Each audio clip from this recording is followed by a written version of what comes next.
Alzheimer's dementia. What's interesting about this drug is the FDA actually gave it full approval for mild dementia or mild cognitive impairment, which really surprised me because not everyone with MCI, mild cognitive impairment, actually goes on to develop dementia. And there are a lot of people out there with MCI, and it's hard to distinguish is it MCI versus mild dementia. But in any event, this is what it's approved for from Alzheimer's disease. So what I did is I snapped an image from the package insert.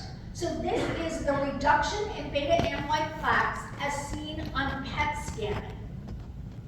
So up on the top line is the patient with Alzheimer's who received placebo.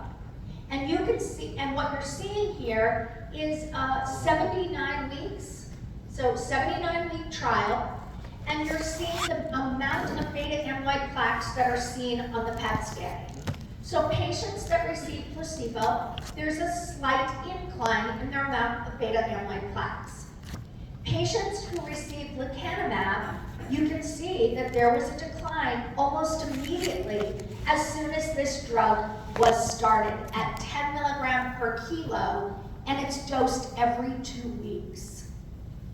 So the good news is we know that it significantly reduces beta amyloid plaques. But the question becomes, what does it do clinically with patients, right? How many of you remember the drug niacin? Do you remember we used to tell people, take 2 grams of niacin? They literally ripped their clothes off because their skin was on fire, but we're like, it's so good, it's gonna raise your HDL. And what did we find out? It didn't do anything for cardiovascular outcomes. 3 pivotal trials, these people suffered on 2 grams of niacin, and we go on to find out that it did nothing. So the question is, what does this do clinically? I just gave you one snapshot of what was seen in the clinical trial, but they looked at what was called the ADAS-Cog, as well as the mini mental status exam, as well as a number of functional markers. All of them showed statistical significance. So this is just one example from baseline to 18 months. You can see placebo and the drug arm had pretty similar ADAS-Cog numbers at the outset, and then the mean change. So the more it goes up, the worse their memory, the worse their Alzheimer's disease is. So you can see that the drug kept that number lower when compared to placebo. And the p-value was pretty statistically significant. And we saw that across all the clinical markers. Now the problem with this drug is once someone starts it, they are on this drug every 2 weeks for the rest of their lives. It's an IV infusion. We do not know what happens when that person stops it 5 years later, how long the benefit continues. But if it's anything like any of the other drugs out there, once the drug is stopped, everything that they've maintained often goes, and it often goes fairly quickly. So stay tuned as we look at those trials and as we watch this drug moving forward. But before people are starting on this class and this drug in particular, they need an MRI before. They then need an MRI after their 5th, after their 7th, and after their 14th infusion. What we are looking for on these MRIs is what is called ARIA, amyloid-related imaging abnormalities. And that is the talk of this class of medication. And when I say ARIA, I'm talking ARIA-E, which stands for edema, and I'm talking ARIA-H, which stands for hemosiderin deposition. And if you've got hemosiderin deposition in your brain, it means you've had microscopic bleeds, right? It's one thing, folks, when you get diarrhea in a clinical trial. It's another when you have brain swelling and bleeds in your brain. But this is a known side effect of this class of medication. Now, I will tell you, while there are no head-to-head trials, if you look at just the sheer numbers of ARIA in the aducanumab drug compared to this one appears to have less. Again, there's no head-to-head trial, but if you just look at percentage of people who develop these, it's less with lecanemab. So what has happened is radiologists are now trained in what to look for in these MRIs, what constitutes the need to stop the drug versus decrease the dose, or be able to resume it. So how common was this? Symptomatic ARIA, 3% of about 900 patients. So 29 out of 898 that were treated with lecanemab in study 2 developed serious symptoms. 3% developed symptoms, and then 0.7% had serious symptoms, such as 6 out of 898. Also, clinical symptoms associated with ARIA resolved in almost 80%. And study 1, the findings were similar. So these are just some numbers you can tell your patients as we're talking about 3% having a problem, 0.7% being serious, and about 80% clinically resolving over the study period and the observation. All right, so what's great about what's going on is that from these studies, we have learned now that there is a subset of people who are more likely to develop these amyloid abnormalities, and they are individuals who possess what's called the APOE4 allele. The APOE4 allele homozygote patients are the ones most likely to develop this. Have you heard of APOE4 allele? It's a genetic marker, a precursor for genetically induced Alzheimer's dementia. We now have the ability to check a blood test for this APOE4 allele. And in fact, it's said that testing for APOE4 allele should now be done before anyone receives these monoclonal antibodies, and that people should be counseled that if they possess the APOE4 allele and they are homozygous with that allele, they are more likely to have serious adverse events. And maybe that is a person who might not be a candidate for this drug. What we are seeing in our community is that our tertiary centers like Dartmouth and a lot of our Boston centers are now using this drug a fair amount. In fact, some people are being called in from neurology to say, hey, you are a candidate for this drug. Let's get your APOE4 blood work going. You may also have patients that are coming in. I don't know if any of you have had this, but since this was identified, I've had patients who come in and say, I want this blood test so I know. And what I say to them is, that's all well and good, but once we know, there's nothing we can do to prevent you from developing it. So do you want to worry for the rest of your life? But there's also now a blood test that measures beta amyloid plaque in the serum. And so Quest is doing it, LabCorp is doing it. So instead of testing for the APOE4 allele, we're having patients come in and say, folks who are saying, I'm noticing a little bit of a memory change. They want me to check their blood for beta amyloid plaques. And if it's elevated, they may be laying those plaques down and more likely to go on to develop Alzheimer's. So if you're interested in that test, your LabCorp folks, your Mayo, your Quest, have that blood test available. But we're now understanding that these APOE4 allele homozygous patients are the ones most likely to have serious adverse events. So what has now happened is Medicare originally said, we are not going to pay for this class of medication until we have further information because it's expensive. This class is $28,000 a year for this drug, between $21,000 and $28,000 a year. And Medicare said if everyone in America goes on this drug that could qualify for it, it's single-handedly going to bankrupt Medicare.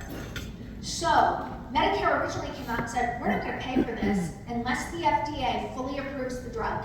And whatever the indications are that the FDA says this drug meets the criteria to receive, we will cover it. So because lecanemab is now fully FDA approved for mild cognitive impairment and mild dementia, Medicare is now covering this, and where Medicare goes, so do the commercial payers. So I think, though, most of our patients that would qualify for this are probably going to be on Medicare, right? Yes, ma'am. Why are people in moderate Alzheimer's excluded? They do clinical trials or? Yes. So the question is, why are people people with moderate dementia excluded because they started the trials that were done were mild to moderate. And these, were mild cognitive impairment and mild dementia. They started these trials over 10 years ago. So I think over time, what we will see is there may be some expansion, but the question becomes, will giving this to someone who's moderate make a significant enough impact in life, quality of life, and slow the progression once those plaques are there in the brain? We don't know that yet. So the sooner we start these, the better off, obviously, they're going to be.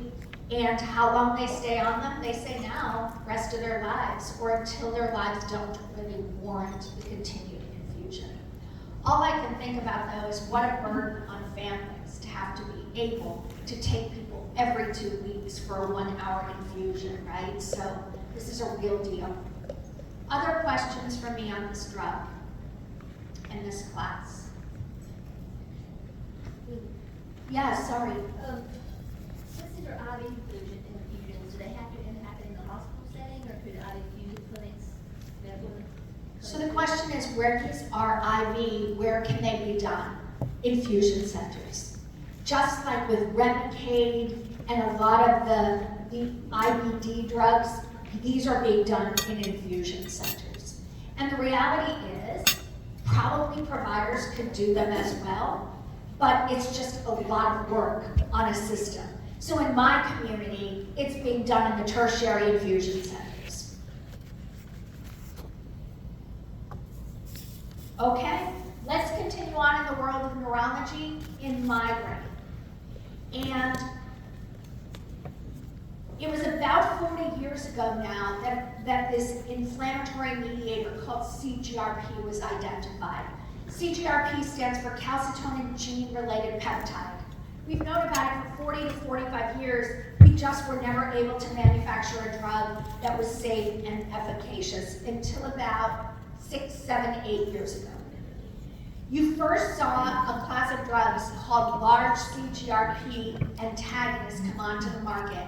Have you heard of the drugs called Aimovig, Emgality, and Ajovy? Right? These are injectable monoclonal antibodies. They end in mab, and galcanezumab is one of them.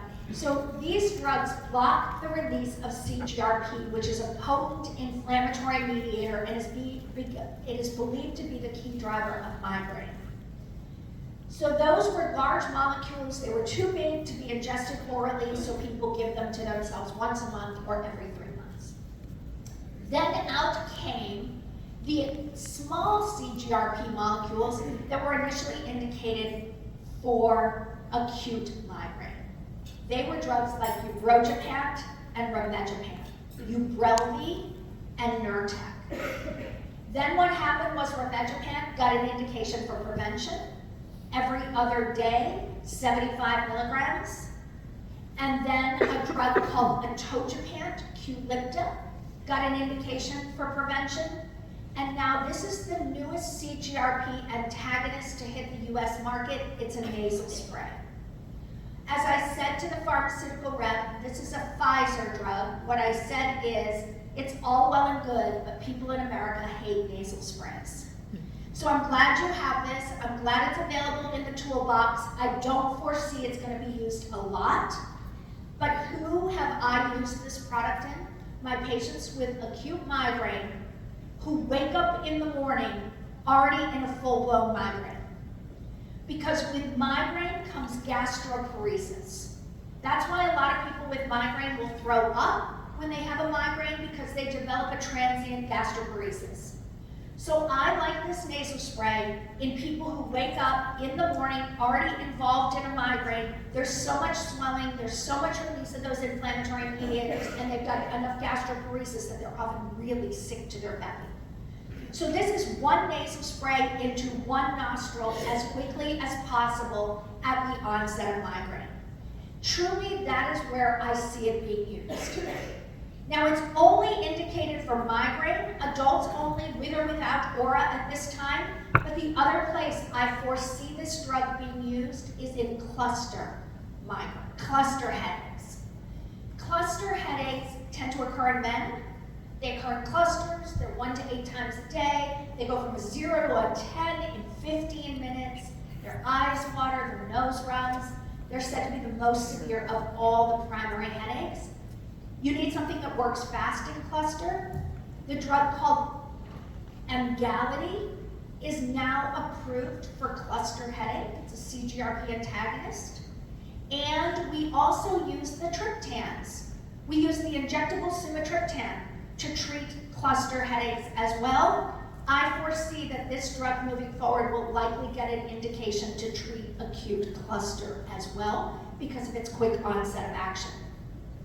So the primary endpoints in all the migraine trials are pain freedom at 2 hours and freedom from their most bothersome symptom at 2 hours. And that means they go from a pain scale of 3 down to a 0, and they go from most bothersome symptom of photophobia, phonophobia, nausea, and they go down to a 0 at 2 hours. Both of those met their primary endpoints when compared to placebo in this with this drug.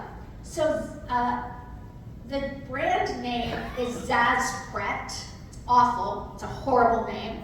And it's a G-PANT, so you know it's in the same class as the drugs like Ubrogepant and Rimegepant. It's an acute medication. They also looked at return to function, etc. The biggest side effect, as you can imagine, with this nasal spray is dysgeusia. Dysgeusia is a taste disturbance. And you will see this with drugs like topiramate, where people will tell you it tastes awful. You'll see this with drugs like Paxlovid.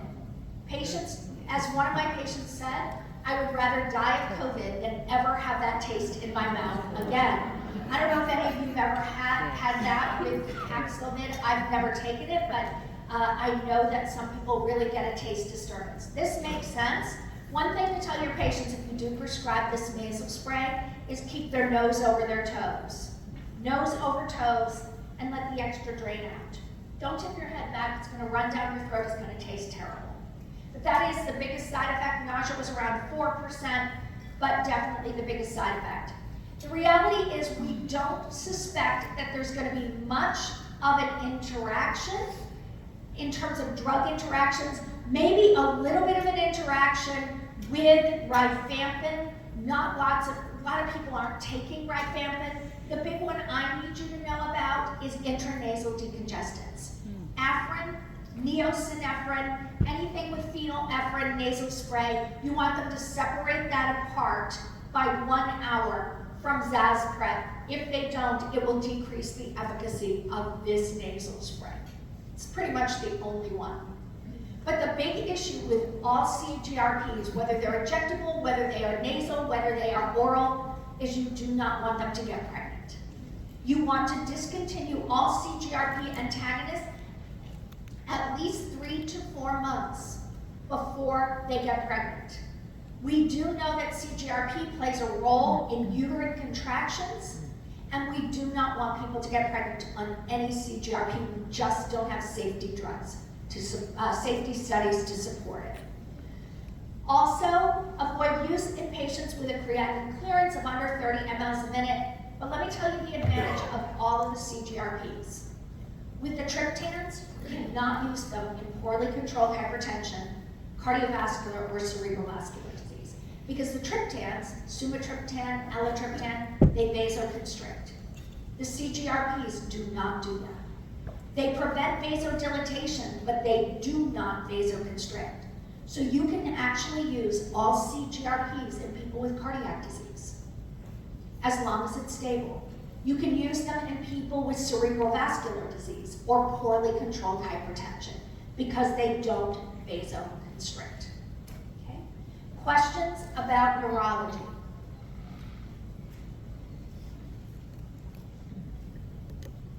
So if you've been following what's going on in the world of asthma, you know that there are significant changes that have come about in the GINA as well as the EPR4 guidelines.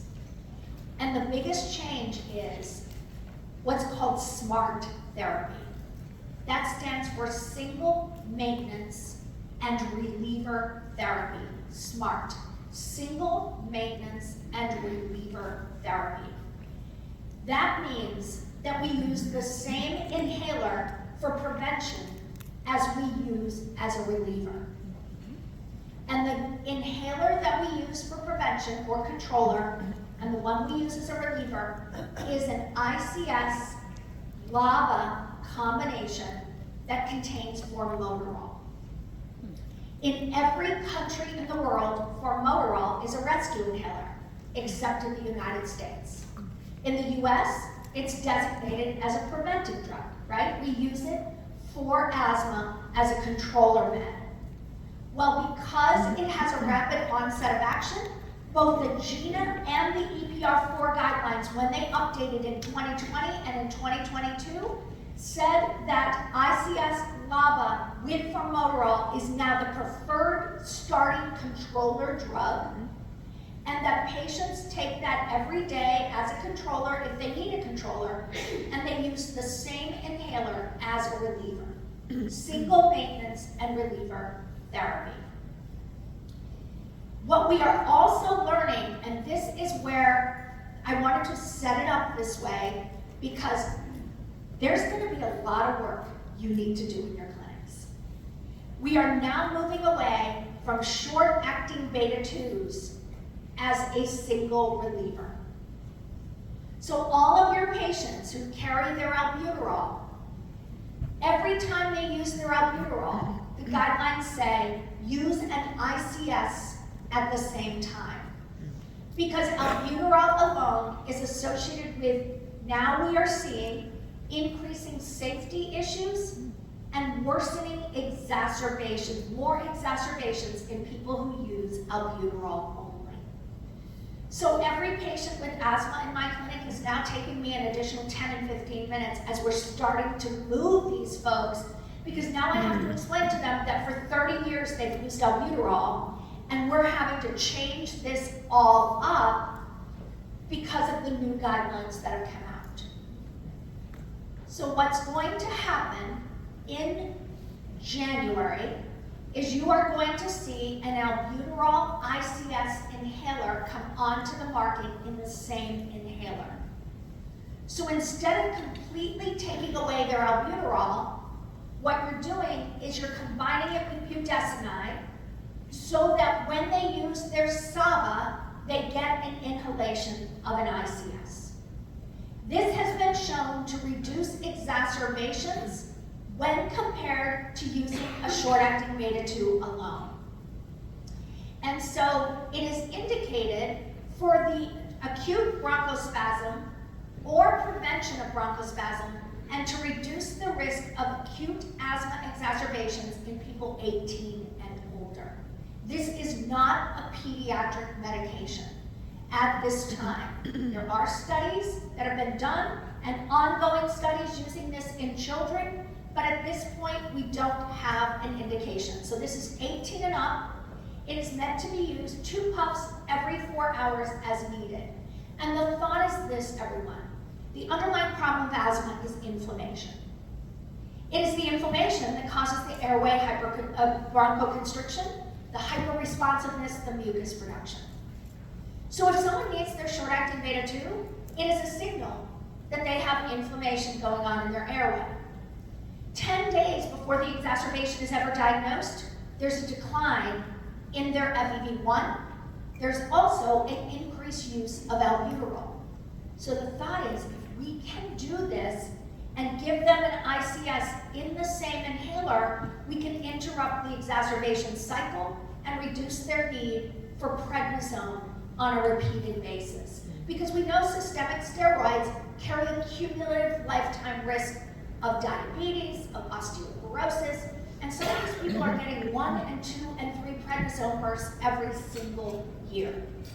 So it's 2 puffs every 4 hours or 6 doses in a 24-hour period. Obviously, the biggest side effect is oral candidiasis, right? Because it contains a steroid. So you want to make sure you tell them, rinse your mouth out after you use this, and it's a dry powder inhaler, and all dry powder inhalers now carry a warning of an acute paradoxical bronchospasm.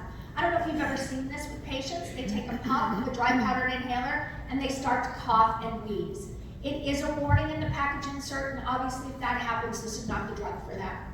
So why did this combination come out? Because both GINA and EPR recommend that whenever someone uses an ICS, someone use an ICS whenever a SABA is needed. It provides both a SABA and an ICS in one inhaler, thus decreasing the need for two separate inhalers, which people will never carry because they barely carry their one inhaler. And so it will combine them all into one. It carries all of the same warnings that oral steroids and oral albuterol carry. So when I look at the package insert of this inhaler, it's literally 15 pages long. But remember that, and you've seen this, when a topical agent, when an inhaler comes to market, it carries all the warnings of the oral versions of those meds. This drug is not systemically absorbed when it's used in moderation. But it is going to carry the warnings of budesonide and albuterol. Just be aware that it's because it comes with the oral formulations of each of these drugs. There is going to be a soft launch. There are going to be some communities that will have this inhaler available in December. But we expect it in January. It's been approved now for 9 months, about 9 months. The reason that they're holding off launching it is because they want to make sure that there's going to be coverage in place. Because if there's no insurance company that's going to cover it, it's not going to be able to get into the hands of a patient. So coming early in 2024 is what you can expect. It's also going to have canister dosing on it, a countdown counter, so people don't have to worry when they're running out of their albuterol. It will tell them how many doses are remaining. Questions for me on this inhaler? I have one. Yes. So the question between Symbicort and this is not recommended for controller therapy. So this is truly a reliever, okay? Symbicort and Dulera both contain formoterol. Those are the ones that can be used as a controller and a reliever. So if I'm going to prescribe Airsupra, that's the name of it, I would probably give it to someone who doesn't need a controller. They're just using their albuterol maybe once a week, or if they get a cold, this is what I would use.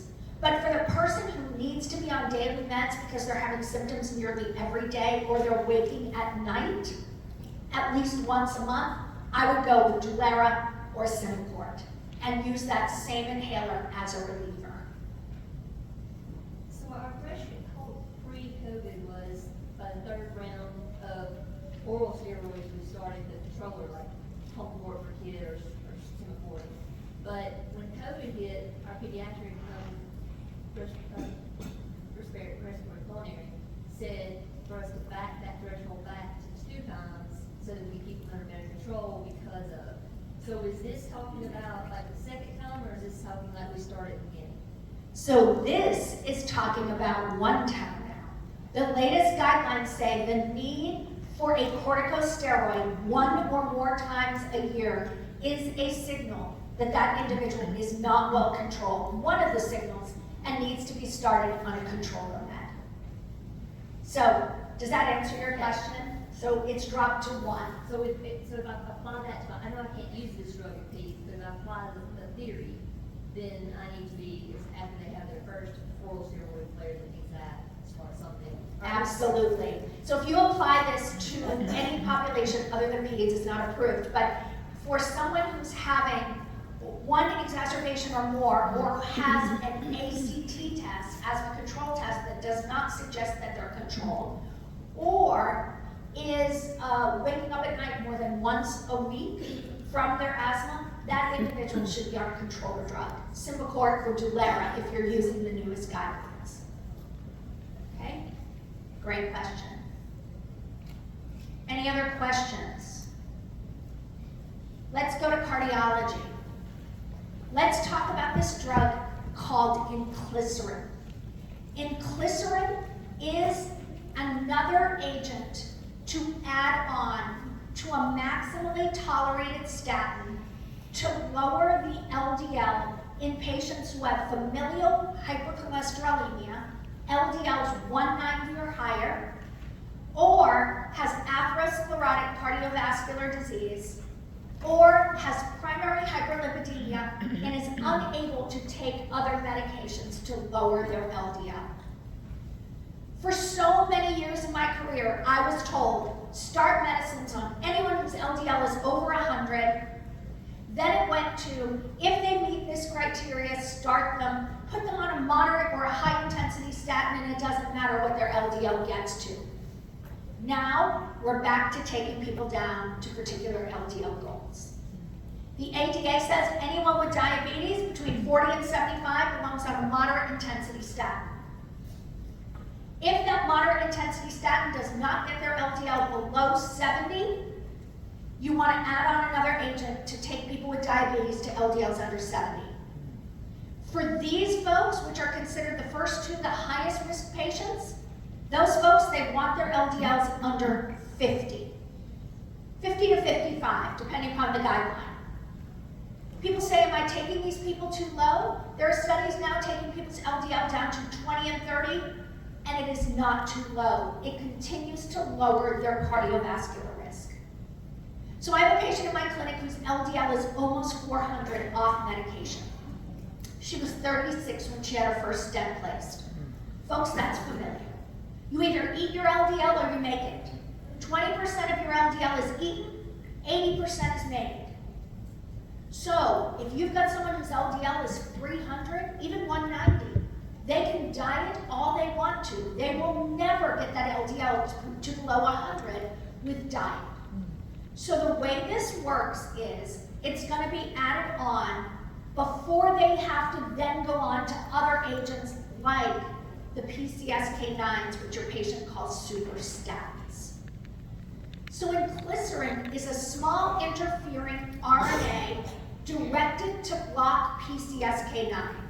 So let me explain this to you. So on our liver, we have LDL receptor sites. As the blood goes through the liver, with that blood is your LDL, your bad particles, your bad cholesterol. As it goes through the liver, those receptors bind the LDL, they break it down, and they excrete it from the body in feces. You have this enzyme in your body called PCSK9. What that enzyme does is it degrades the LDL receptor sites, breaks them down, so there's less to bind to LDL.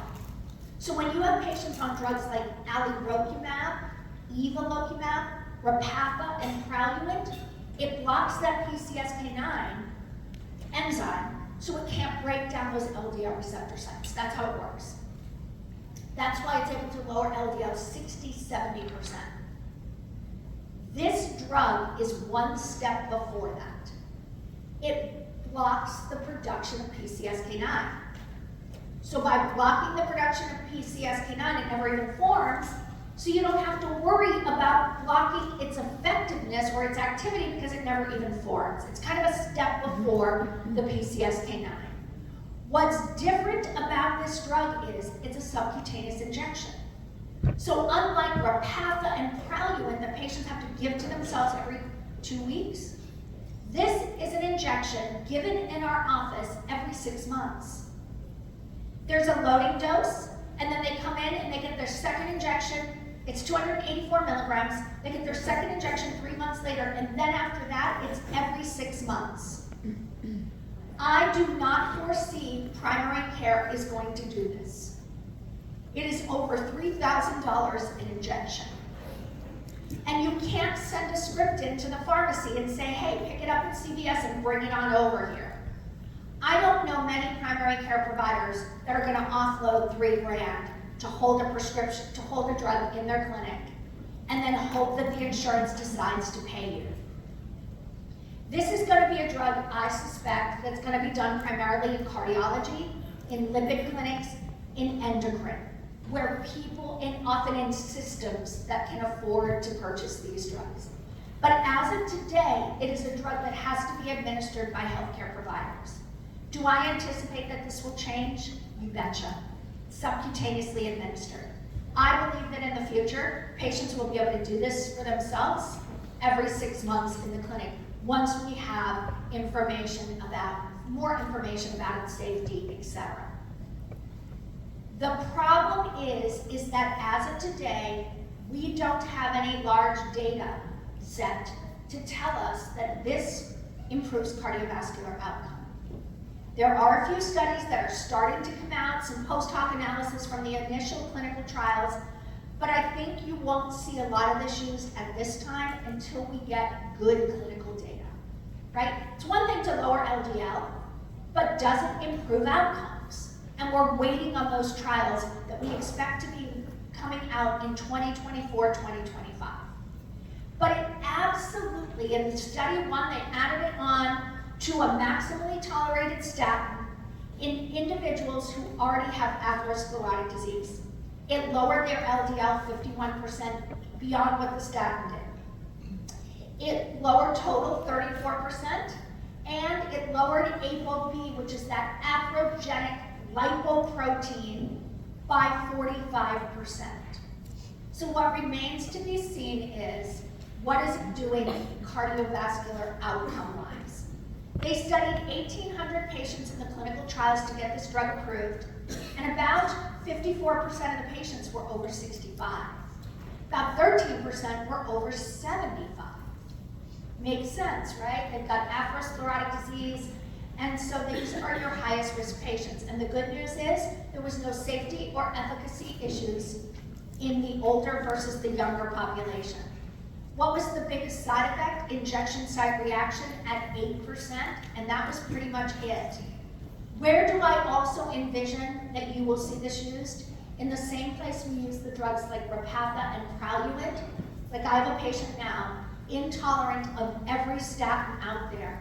She has carotid stenosis, about 60%. She has diabetes. Her LDL is over 200. She is a vasculopath waiting to happen, right? She's got diabetes, hypertension, lipid disorders, can't take a statin. She's already got carotid plaques, and she's 61 years old. So she's on Repatha to try to bring down that LDL. You never want to use this in a pregnant woman. Remember, you never want to give any cholesterol-lowering agents in pregnancy or in lactation. Hasn't been studied yet in kids, but the statins are now approved in kids down to 8 years of age for children with familial hypercholesterolemia, particularly atorvastatin and rosuvastatin. And it's about $3,200 a dose. So just know that this exists. Now let's talk about endocrine. Any questions on cardiology? Got about 25 minutes left, and then we're going to take our break. Yes? It has been approved for primary hyperlipidemia.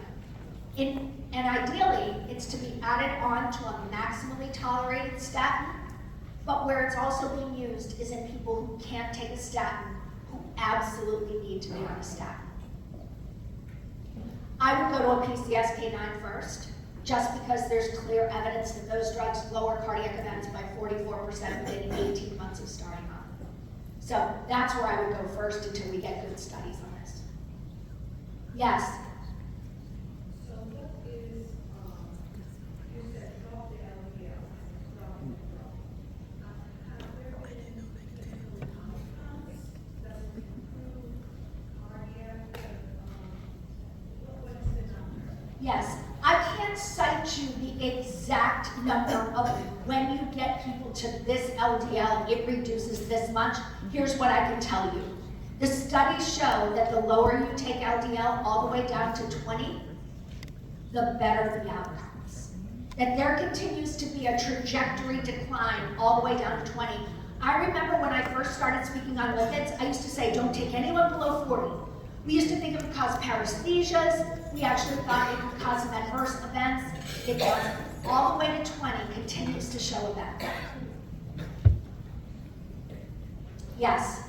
Is it bad to go lower than 20? The question is it bad to go lower than 20? Cardiologists are telling me absolutely not.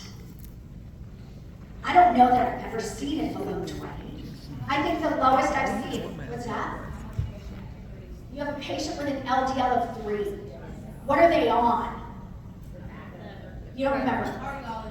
Cardiology is doing it. Okay. They're on Repatha. Those drugs are crazy good.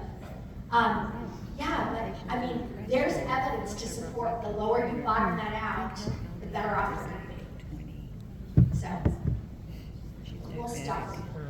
I love science. All right, let's talk about endocrine. This is a fun drug. I want to talk to you about this drug. Have any of you heard of it? It's called bexigliflozin. Brenzavvy is its name. It is the newest SGLT2I to hit the market. You're thinking, she's crazy. Why is she saying it's fun? Hold on for a minute, I'll tell you. So it's indicated for adults with type 2 diabetes, same indication as all of the other SGLT2Is.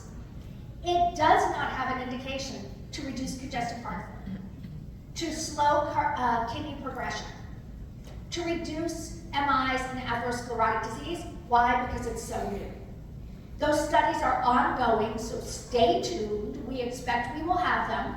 But what I can tell you is that in the original clinical trials for this drug, patients who were given placebo, 10% had a major adverse cardiovascular event, 7.9% who got Bexa. So the signaling is that over time we are going to see those additional indications, but we just need years to complete the study. It's 20 milligrams. We dose all the SGLT2Is first thing in the morning. And the reason we do that is it makes them pee, right? They offload glucose. It makes their kidneys release the glucose, so they're going to pee more. You don't want them all up all night peeing. This drug should not be started in a GFR under 30. Stay tuned, because you will see, just like we've seen with all the other SGLT2s, is that we're now starting DAPA and NANPA with GFRs of 20 and 25. We can start, and by the way, we're keeping them on those drugs all the way to dialysis because of their kidney benefit. It lowered A1C about 0.5%. So the first thing I would tell you about this drug is it's probably not your most robust A1C reducer when compared to EMPA, DAPA, and even canagliflozin. But it was fairly well tolerated, increased urination, mycotic infections, exactly what I told you when I started this lecture. You're putting glucose into the urine, yeast infections, UTI. So that's what we saw in the trials. It carries all the same warnings as every other SGLT2 about euglycemic DKA.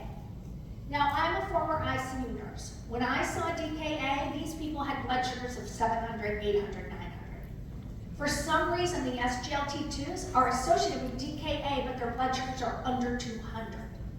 So you want to be aware of this. If any of you work in the ER, this is a well-known issue in the ER. But if you suspect they're in DKA, even if their blood sugar is 200 and they're on one of these drugs, you need to think about euglycemic DKA. The lower extremity amputation warning has really not panned out. It continues to be in the label, but just know their legs are not getting chopped off because they're on these drugs. It does continue to carry the Fournier's gangrene, which is necrotizing fasciitis of the perineum. Last I knew, there were about 12 to 14 cases reported to the FDA in patients on SGLT2. We do want this class of drugs stopped 3 days before any surgery. A lot of people don't realize this, but because of its impact in the kidneys and offloading glucose, the recommendation is if they can stop this 3 days before surgery, that is recommended. So why is this drug fun? It's fun because they're coming to market with the maximum cost of this drug at $47. Now, if you're aware about all the other SGLT2s, they're $300 and $400 a month. So the first thing is, this is a good marketing tool. This makes an SGLT2 available to patients who can't otherwise afford it. And here's what I believe. They know they're one of the weaker SGLT2Is in terms of A1C reduction. So let's get ourselves in front of people and get patients on it. How many of you are familiar with Mark Cuban's pharmacy? It is available in his pharmacy. And while I'm thinking of this, do you all know that Estrace Vaginal Cream, Vagifem are available in his pharmacy for $30 a month as well? Do you know vaginal estrogens are often not covered by patients, by their insurances? They're often $100 or more a month. They're available in that pharmacy online. So I can never remember the name of the pharmacy. Shout it out for me. Can you remember? Mark Cuban cost. Mark Cuban Cost something? Mark Cost Cuban Plus. Cost Plus. Drug Company. What did you find? It's Mark Cuban Cost Plus Drug Company. Cost Plus Drug Company. And Thank you. we have one of our patients that we had to use, and we put them on the Rosetti, and that's the only place you can get it, because it's not an active NDC number or anything else. Absolutely. You have to fax that order to Mark Cuban. So in your EHR system, you can look for Cost Plus. It's already in our EHR system. If it isn't, you can build it in. But you can get this drug for $47 at that pharmacy. What's interesting is, what's fun about this is the first SGLT2 that will be approved for diabetes in cats. So if they weren't using the litter box enough, they will when they are put on this product.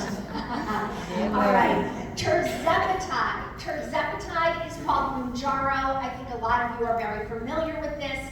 So how is this different than the GLP-1 agonist? This is a dual-acting agent. It works on two incretins called GIP and GLP. People with diabetes have diminished incretin levels. So the way this works is it enhances their GIP, GLP incretins to make them more effective. What they are what we call smart drugs. They're designed to mimic your pancreas and to do what your pancreas does. So when you eat, your blood sugar rises. Your pancreas should release insulin, drop glucagon, and that should affect the postprandial blood sugar. So that's how this drug works. When the blood sugar rises, it says, hey pancreas, secrete more insulin, drop glucagon, but maybe its best effect is it also delays gastric empty. It makes people feel satiated with smaller amounts of food. This is why everyone and their brother is asking you for Wegovy, semaglutide, liraglutide, Saxenda. Those are single agent incretins. Those are GLP agonists. This is a GIP and a GLP. It is not indicated for type 1 and it is not indicated for obesity at this time. So when people call up and say, I want you to write this for obesity, what I say to them is, I'm not writing it for obesity because it's not indicated for such. Unless you tell me your insurance covers this for obesity, you do the homework, then we'll write it. Because otherwise, the amount of time, I have one person who works 40 hours a week at prior auths. I am so over it. We got a prior auth on metformin the other day. I said to the patient, here's $10 and here's the prescription. Go to the pharmacy and buy your metformin. I am not having my team work an hour at $40 an hour in benefits, right? To prior auth metformin. It's cheaper for me to give you $10, go buy it. It's insanity, insanity. And the staff go, please stop writing these obesity meds. Because it's a ton of work and people are so angry.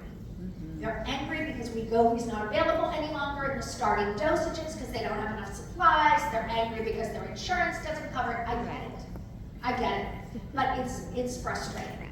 This drug takes 6 months to get to the optimal dose. We start at 2.5 and every 4 weeks we go up to get people to 15. What I want to tell you is the 5 milligram dose of tirzepatide is as good for A1Cs as the 50.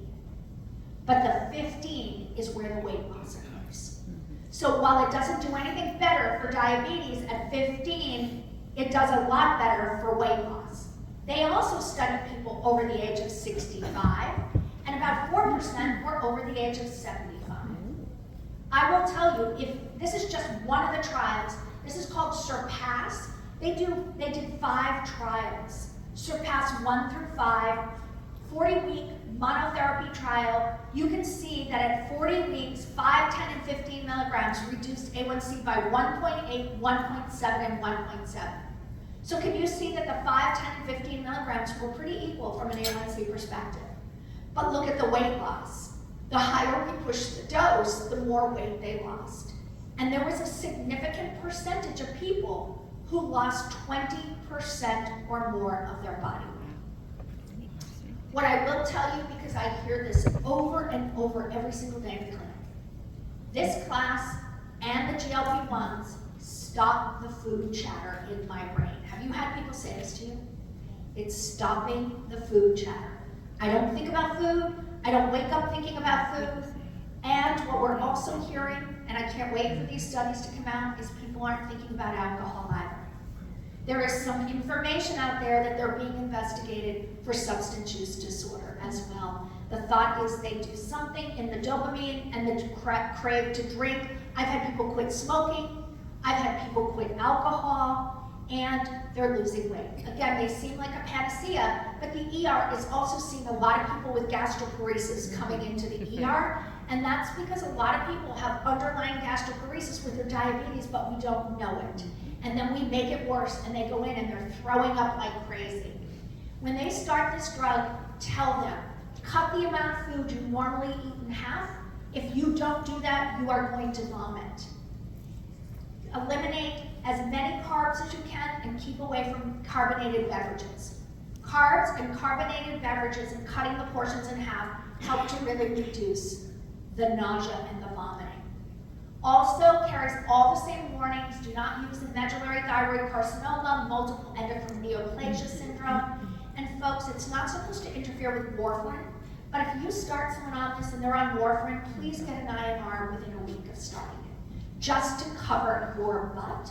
A lot of the malpractice cases that I work on defending are involving warfarin. I have 5 cases on my desk right now involving warfarin. It's a terrible, terrible drug, but we have to use it. So the nausea rates, you can see they go up the higher we push the dose, but so too does the decrease in the appetite. I went to write this drug about a month ago, and it was $1,400. My EHR tells me what the cost is if someone had to pay cash. It was about $1,400. So this is not an expensive medication.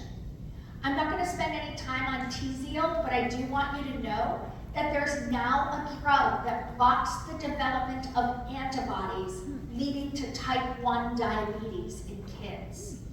So in kids who are at risk because they've got a family history, they're being monitored for the development of type 1, they've already got antibodies in place. This slows the development of antibodies which are made by the body to destroy the pancreas.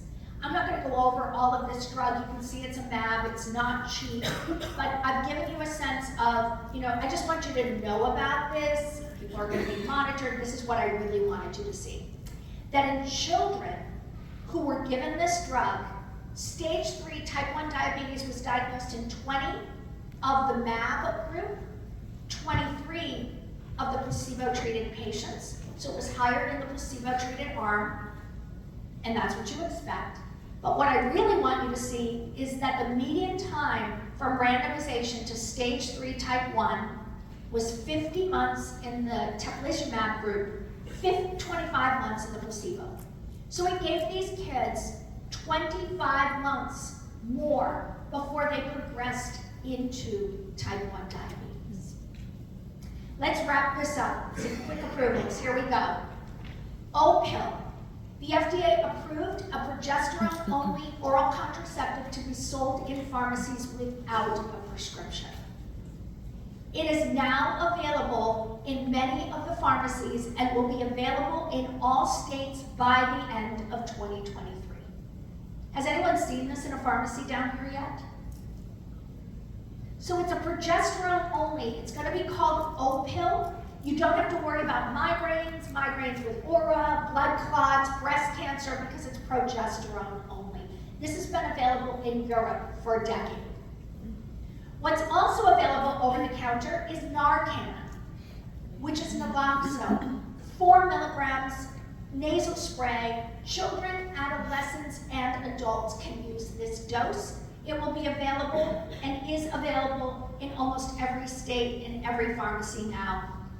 It was projected to be available everywhere by the end of end of summer 2023. Just one thing for you all. If you have families who have people in their family who are using substances that they're purchasing on the street, the synthetic fentanyl doesn't respond to one dose of Narcan. It often requires multiple doses because of something called rigid chest wall syndrome. So you want to tell family members, if they're purchasing heroin, using injection drug use, have injection drug use off the street, buy multiple dosages, because they're gonna need 2 and 3 doses oftentimes to counteract that synthetic fentanyl, which is highly lethal. Linaclotide is a drug that we've used for years for irritable bowel syndrome. It is now approved down to 6 years of age for kids with functional constipation. You know those kids who start out just saying, I'm just not gonna poop anymore. I am way too busy to poop, and so I'm just not gonna do it. What we see a lot are girls who are not gonna poop at school. So they start holding it all day long, and then they get really constipated. The rectum distends, they don't feel that they have to poop, and then they don't feel that they have to pee. It's this vicious cycle. So it's approved down to 6 now, and it can be used in combination with polyethylene glycol or Miralax, because that's usually where most of us start for functional constipation, but it's another option for these kids. All ADHD drugs, the bane of my existence these days. No one argues with me over opioids anymore. They argue with me about their dang Adderall. I don't know if you're seeing it, and then they can't get it. And then they send us a message, can you please let me know where I could find this? No. The way it works is you call the pharmacies and you find out where they have your dose and you let us know. I would encourage you very much to do a drug system query before you send it to the new pharmacy. We've had a lot of people take advantage of our kindness.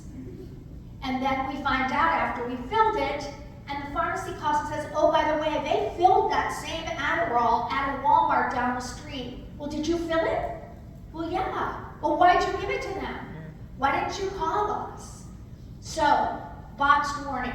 Do not share your stimulants with anyone, and the box warning is describing the risk of misuse, abuse, addiction, and overdose. As I said to one young man, sir, in my experience, 31 years, no one has ever died from not taking their Adderall. I'm sorry you can't get it. I'm really sorry. But at the end of the day, you need to just make some phone calls. What's happened is diagnoses of ADHD went up 30 to 40% during COVID because parents were home and saw how tough their kids were to educate. But also because parents were home sitting at a computer going, oh my gosh, I can't concentrate. So everyone and their brother wants a stimulant. And then the manufacturers are limited to a certain amount, and the FDA would not, and the DEA would not allow them to increase their quantity. And one manufacturer shut down their production due to staffing issues. So we have all these increased diagnoses and less production of the stimulants, and that's why people can't get it. Oh, and by the way, Vyvanse went generic this month. So the reason that you are having a Vyvanse issue for binge eating disorder is because it's gone generic. It should be available next month in a generic formulation. Rexulti, brexpiprazole, just got an indication for Alzheimer's associated dementia, agitation associated with Alzheimer's. It still carries a boxed warning regarding increase in death. You know, all of the second generation antipsychotics all have a boxed warning regarding using them in patients with dementia. This was based on 10 trials, placebo-controlled. It was like a 1.6 to 1.7 times greater risk of death from infection or cardiovascular in patients with Alzheimer's who were given an antipsychotic. So if you're going to use this, the box warning is still in the labeling, but it is FDA approved. You just want to make sure you're talking with family members.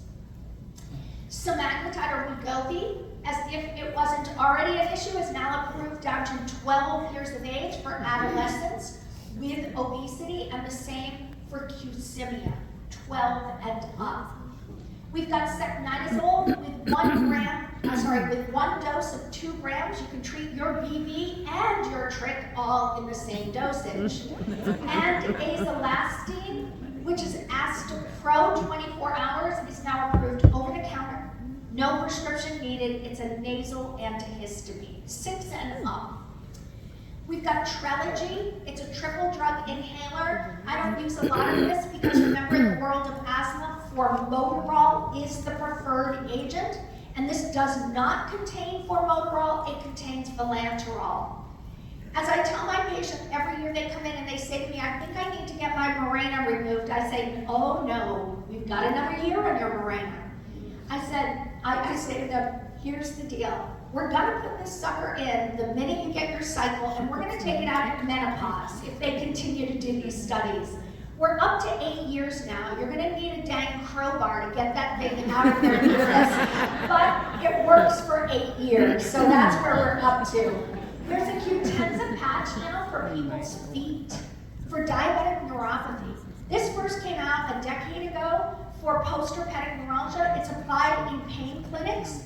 They put lidocaine on the skin, wash the lidocaine off, and then they apply this for 1 hour. It reduces pain by 30% for 12 weeks. This is now available in a boot for the feet. I'm seeing this used in patients with DPN, diabetic neuropathy, who cannot take gabapentin or pregabalin because of their kidney issues. This is a nice add-on. We've got, so the Evusheld, which is an injection that was given to people with, to prevent COVID, people who are immunocompromised, is gone. It's no longer available because it is not working against the Omicron variant and its subvariants. You've got an oral agent that mimics the work of EPO, or Procrit Aranesp.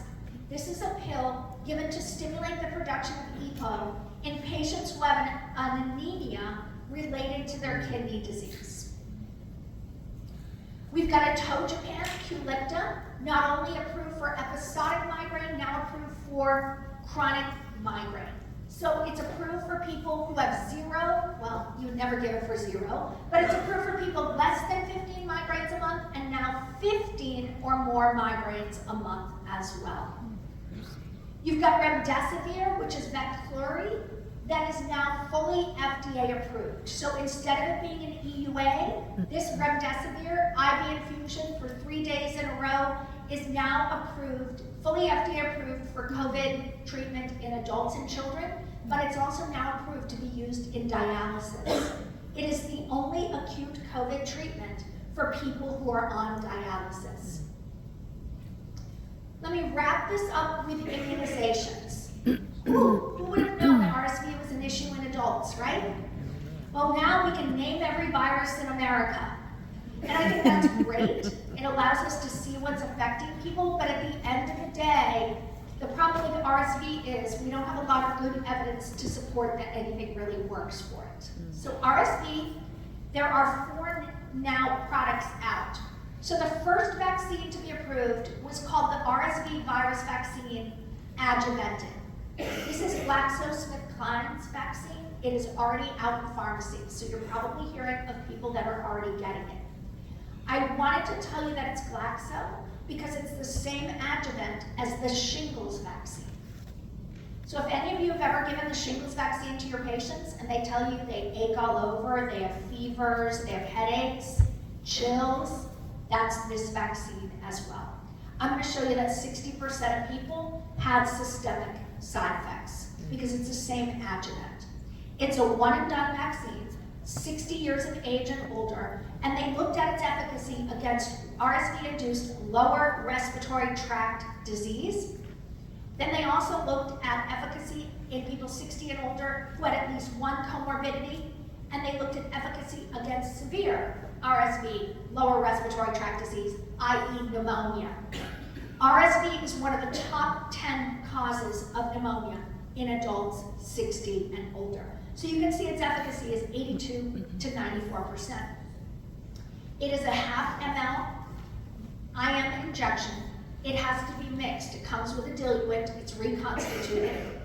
And the biggest site is injection site, the biggest adverse event is injection site pain, but you can see 30% or so have fatigue and myalgias. You've got some headaches mixed in there. The question becomes, how often are we gonna have to give this? We now have data that it works out to 2 years. So I don't anticipate that this is gonna be an annual vaccine, but how often it needs to be given is ongoing. You know, we don't know that. But you can tell your patients, for now, we think it's one every couple of years, and it'll maybe be longer than that. The problem for all of us is that it's a Medicare Part D payment. So it comes out of Medicare Part D. You have to bill this out in your clinic through a Part D plan. The way we do it in our clinic is through a company called Transact RX. If you are a Medicare provider, you can sign up in primary and urgent care with this company called Transact RX. You go into their database, you put the patient's name, their Medicare number, you query it, and it'll tell you what the patient is going to owe, and you bill it out through Part D. So we are already giving this in our clinic because we have a Transact RX account. By the way, this vaccine is, we're paying about $250 a dose. It's being reimbursed at about $287 a dose, FYI. It is able to be given at the same time as influenza. They're now looking at other vaccines, but we feel comfortable giving it separate arms. Studies are ongoing for 50 and 59-year-olds, and every vaccine out there, they're monitoring for Guillain-Barré, particularly since Shingrix now has a warning regarding Guillain-Barré, and we think part of that is the adjuvant. The other thing that is particular to this vaccine is that they are asking that Glaxo continue to monitor incidence of AFib. And that's because there was a slightly higher rate of AFib in the drug arm in the first 6 months after the vaccine, but in the 6 to 12 months, placebo actually had higher rates. So was that just the way it worked out with the numbers? Was it related to the vaccine? We do not know, so stay tuned. The second one to come out is Pfizer's vaccine. This is called Abrismo. This is also indicated for 60 and older. They also studied lower respiratory infections, maybe a little bit less efficacious than Glaxo's vaccine. However, there's also less side effects. Injection reactions were at 10%. They are also being monitored for when do we need it. They are also a Part D, but this is the vaccine that we're also giving to pregnant women. So Pfizer's vaccine is the first vaccine to prevent RSV by giving it to mom and having mom make antibodies and placentally transferring those antibodies to her baby. It's given 32 to 37 weeks, I believe, 32 to 37. We have yet to give it out in our clinic to pregnant women. I'm not sure how many pregnant women are going to do this. But there is also now what's called nirsevimab, which is a monoclonal antibody that is approved as a vaccine for all babies in their first RSV season. So lots going on in the world of RSV. I want you to know that RSV, which is Shingrix, is now approved 18 and older for anyone who's immunocompromised. It's day 0 and day 1 to 2 months. CDC says start this at 19. Although the FDA approved it at 18, 18-year-olds are under the pediatric programs. Start at 19, they're under the adult program. So for instance, if you've got someone with cancer, this is a vaccine that at 30 you can now give them, because so many people develop shingles when they're getting cancer treatments. There's now a Hep B universal recommendation. So everyone 19 to 59 should be given the Hep B series. It's a universal recommendation. Remember, we started immunizing babies about 30 years ago. So chances are most people 19 to 30 are probably vaccinated. It's your 40, 50-year-olds that are probably not. So be aware, it's now a universal recommendation. PCV 13 is going away for babies. You can now replace it with PCV 15, and PCV 20 is now also approved for babies. You just switch it out. You just pick up where you left off. We've moved to the 15, we may move to the 20 in the future, but 13 is gone. 15 or 20 is what you should now be using in your babies. And last but not least, Menactor's gone as well. It's been replaced by something called NANPA, same vaccine, just a different carrier protein. So I'm gonna stop here. All the references for everything I just said are at the end of this lecture. What questions do you have for me? For the shingles vaccine, it's now approved that, compromised, what about patients who have had shingles previously and are related? What about patients with the shingles vaccine who are under the age of 50 who have had shingles previously? The answer is no. It is only approved if they're immunocompromised. The reason is because if they're immunocompromised or if they're over 50, not only are they at an increased risk for shingles, but they're at an increased risk for post-traumatic neuralgia. So at this point, we're saying no, only immunocompromised and only 50 and older as of today. And by the way, there's data now that the shingles vaccine has efficacy for 13 years. So if people are saying to you, am I going to need a booster? Maybe, but probably not anytime in the foreseeable future, because we're seeing that for 13 years, the efficacy continues to be above 80%. Yes? The RSV vaccine, can we give that to immunocompromised people when they're less than? So the question is, can you give the RSV vaccine to people who are immunocompromised? Definitely. It is not a live virus vaccine, and in the clinical trials, there were people who are immunocompromised there. So absolutely give it to immunocompromised individuals. Yes? Okay, you said the Prevnar 20 was approved for infants and children. Are insurances reimbursing for it? Yes. So PCV20, whenever a vaccine is CDC recommended, the insurers are mandated to cover it. So because PCV is now a 15 or 20, it's your choice which one you want to use, because they are universally recommended by the CDC, they are mandated to be covered under the children program, the PFC, and all insurers are mandated to cover it. Over to you, ladies. I'm going to use the restroom. How much time do we have built in for our break? Infections. Disclosures are unchanged. Here's what we're going to talk about. We're going to cover ABRS, community-acquired pneumonia, acute bronchitis, and COPD exacerbations. We're going to talk not only about the symptoms, the guidelines, but also the latest recommendations for treatment.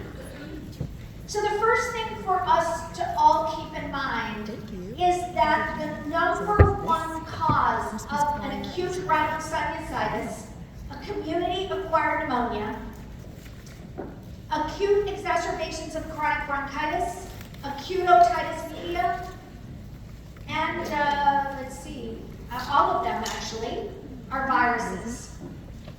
When you look at the top 10 causes of pneumonia, 9 of them are viral. So viruses are playing an increasing role. The problem is we have limited ability outpatient to reliably discern that it is viral. And as such, for instance, when we are treating pneumonia, we often will treat as if it's bacterial just because we can't reliably discern it outpatient. But with conditions like acute rhinosinusitis, acute bronchitis, and even acute exacerbation of chronic bronchitis, the recommendation is to withhold antibiotics now and to use watchful waiting across multiple guidelines. So now when we take a look at acute bacterial rhinosinusitis, by the way, 0.5 to 2% of all acute rhinosinusitis go on to be bacterial. 0.5 to 2%. But if you look at the literature, 70 to 80% of these individuals are given antibiotics, despite the fact that we know that only 0.5 to 2% become bacterial. When they are bacterial, your leading pathogens are Streptococcus pneumoniae, Haemophilus influenza, and M. catarrhatus. So let's talk about each of these. Streptococcus pneumoniae is the #1 bacterial cause of every infection I just listed. Acute otitis media, ABRS, community-acquired pneumonia, conjunctivitis, and even meningitis. It is a gram-positive diplococcus. It is the pathogen that makes people the sickest. It's the least likely to go away on its own. Folks, this is the pathogen that has more than 125 serotypes. This is the pathogen that you prevent people from colonizing with when you give them the pneumococcal vaccines. Because the way the infection works with strep pneumo is we colonize with it, we microaspirate it into our sinuses and into our lungs, and that's what causes disease. So if we're not colonized because we've been vaccinated, there's less ability to microaspirate because we're not colonized. The problem with strep pneumoniae is that at minimum, 25 to 30% of it is now what we call drug-resistant strep pneumoniae. It alters its protein binding sites, rendering certain antibiotics unable to bind, and therefore unable to eliminate the infection. But that is not the only way resistance happens. We are now seeing that about 30% of all strep pneumo is resistant to the macrolide family. This is why the pneumonia guidelines say, before you write a macrolide for pneumonia, you need to know what the strep pneumo resistance is in your community, because in many communities, the strep pneumo resistance to Zippermax and that family exceeds 30%. And we are also seeing resistance to the fluoroquinolones. And we began to see that over 20 years ago. It is said that the last 3 years with COVID have set us back about 3 decades in the work that we were doing with regard to antimicrobial resistance. Because if you remember when COVID first hit, there was all this discussion about throwing everyone with COVID on azithromycin because it has an anti-inflammatory component. Well, when that happened, antimicrobial resistance soared. And lots of antibiotics were given for secondary infections because people continued to have persistent crackles in their lungs, they didn't feel well. So it's really done a number on the work that we've been doing with antimicrobial resistance. So with strep pneumo, it is your #1 bacterial pathogen. It is the most likely to make people the sickest. It's the least likely to go away on its own. So in the world of pneumonia, ABRS, AOM, this is your treatment target. Haemophilus influenza is a gram-negative Coccobacillus. We do not have a vaccine to protect this, to prevent this. It's a non-typable form of H. flu. It is the leading bacterial cause of community-acquired pneumonia in smokers. It is the leading bacterial cause of acute exacerbations of chronic bronchitis because nicotine provides the perfect pH for H. flu to colonize in the airway.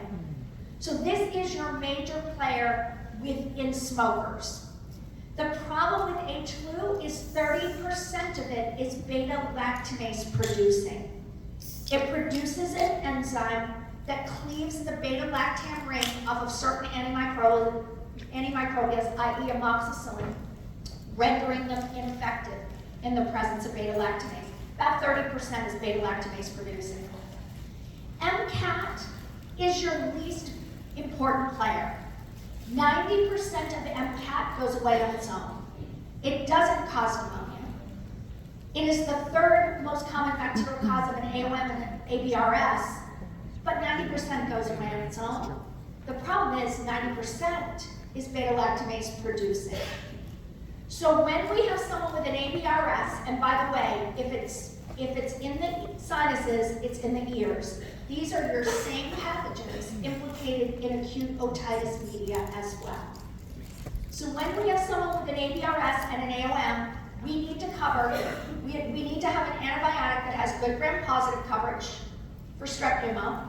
We need to consider that it may be DRSP. We need to have good gram-negative coverage for H. flu and MCAT, and we need to have beta-lactamase stability. So let's take a look at Tammy. She's a 27-year-old, 12 days of nasal congestion. She was improving until 2 days ago, where she's starting to worsen again. She has not taken any antimicrobials in the past year. She does not smoke, she is not pregnant, and she's got maxillary tenderness. So, is this bacterial? Very likely. Why? Because all the guidelines agree that 10 or more days not clinically improving suggests that it's likely bacterial. Your second clue was that she had what we call double sickening. She was originally getting better. All the guidelines agree. If they worsen again, it's likely bacterial. But as I said to you, only 0.5 to 2% go on to be bacterial. And despite that, this study showed 81% of adults were given an antibiotic. So the Sanford Guide in 2023 says antibacterials in the setting of an ABRS are rarely needed. Even if it is bacterial, the majority of the bacteria will go away on their own without an antibiotic, and the majority of them are viral or allergic. We started to see this in the world of pediatrics a decade ago, where they started to ask us, don't treat ear infections, hold on your antibiotics. Then we saw AAP say, hold on to antibiotics for ABRS. Now we're seeing the same thing in the Sanford Guide for adults as well. So normally what happens is we have cilia that work to clear that bacteria out of the sinuses, right? And they get a cold or they have allergies, and it blocks the ostia. The bacteria can't drain, and that's how these infections happen. People think that green nasal discharge is diagnostic for a bacterial infection. It isn't. The Sanford Guide says the presence of purulent discharge with a temp of 102 and facial pain, then it's likely bacterial. But just alone purulence means nothing. In addition to viruses and allergies being responsible for ABRS, so too is a septal deviation. And smoking. Smoking paralyzes that cilia. Being immunodeficient, having an immunodeficiency syndrome such as SCID, severe combined immunodeficiency syndrome that we see in kids. So these lead or increase the risk of a bacterial infection. So let me show you a couple of the different guidelines. The Infectious Disease Society of America, published in 2012, has not been updated in 10 years. I love the front end of that guideline because I think it's very clear and it tells us who needs to be treated and who doesn't. But it's the treatment guidelines, the meds we use, that are very outdated. So I don't use that guideline anymore for ABRS. I use the Sanford Guide for my treatment. So both of the Sanford as well as the IDSA say the following. The following patients are most likely to have a bacterial infection. Doesn't mean they need to be treated, but they're likely to be bacterial. 10 or more days of an illness not improving. Severe, a temp of a 102 with purulent discharge facial pain, or they are getting worse after they were originally getting better. That's called double sickening. If any one of these is present, it's likely bacterial. What is the Sanford Guide? Do any of you have that app on your phone? The Sanford Guide to Antimicrobial Therapy? I think it's $49 for that app. It is not inexpensive, but I love it for a number of reasons, but it's updated every single year based on antimicrobial resistance and the latest algorithms. Here's what they say. The features that are most consistent with a bacterial infection is fever and symptom duration, 10 days or more, consistent with IDSA, a maxillary toothache, a double sickening, cacosmia, that sense of a bad odor in the nose, or unilateral facial pain. Don't waste your time on any imaging unless you suspect that they have what we used to call an periorbital cellulitis, now referred to as an orbital cellulitis. That's a suppurative complication. Those individuals often present with a cellulitis on their face, sinus pain, fever. Those individuals need a sinus CT because they're probably going to need IV antibiotics. So I'm going to talk about the first part of the IDSA guideline, and then I'll switch to the Sanford Guide for treatment. Our goal is to restore, to eliminate the infection, open up that osteomeatal complex, and eradicate the infection. Nasal saline can be very beneficial, particularly in adults. That neti pot, now there are all these fancy nasal lavages, but they can be helpful in irrigating that bacteria out of the sinuses. Antihistamines are not recommended unless their sinus infection is the result of allergic rhinitis. Then a second generation may be warranted. Decongestants may help with symptoms, but have not been shown to shorten the course. But don't be afraid to use topical corticosteroids.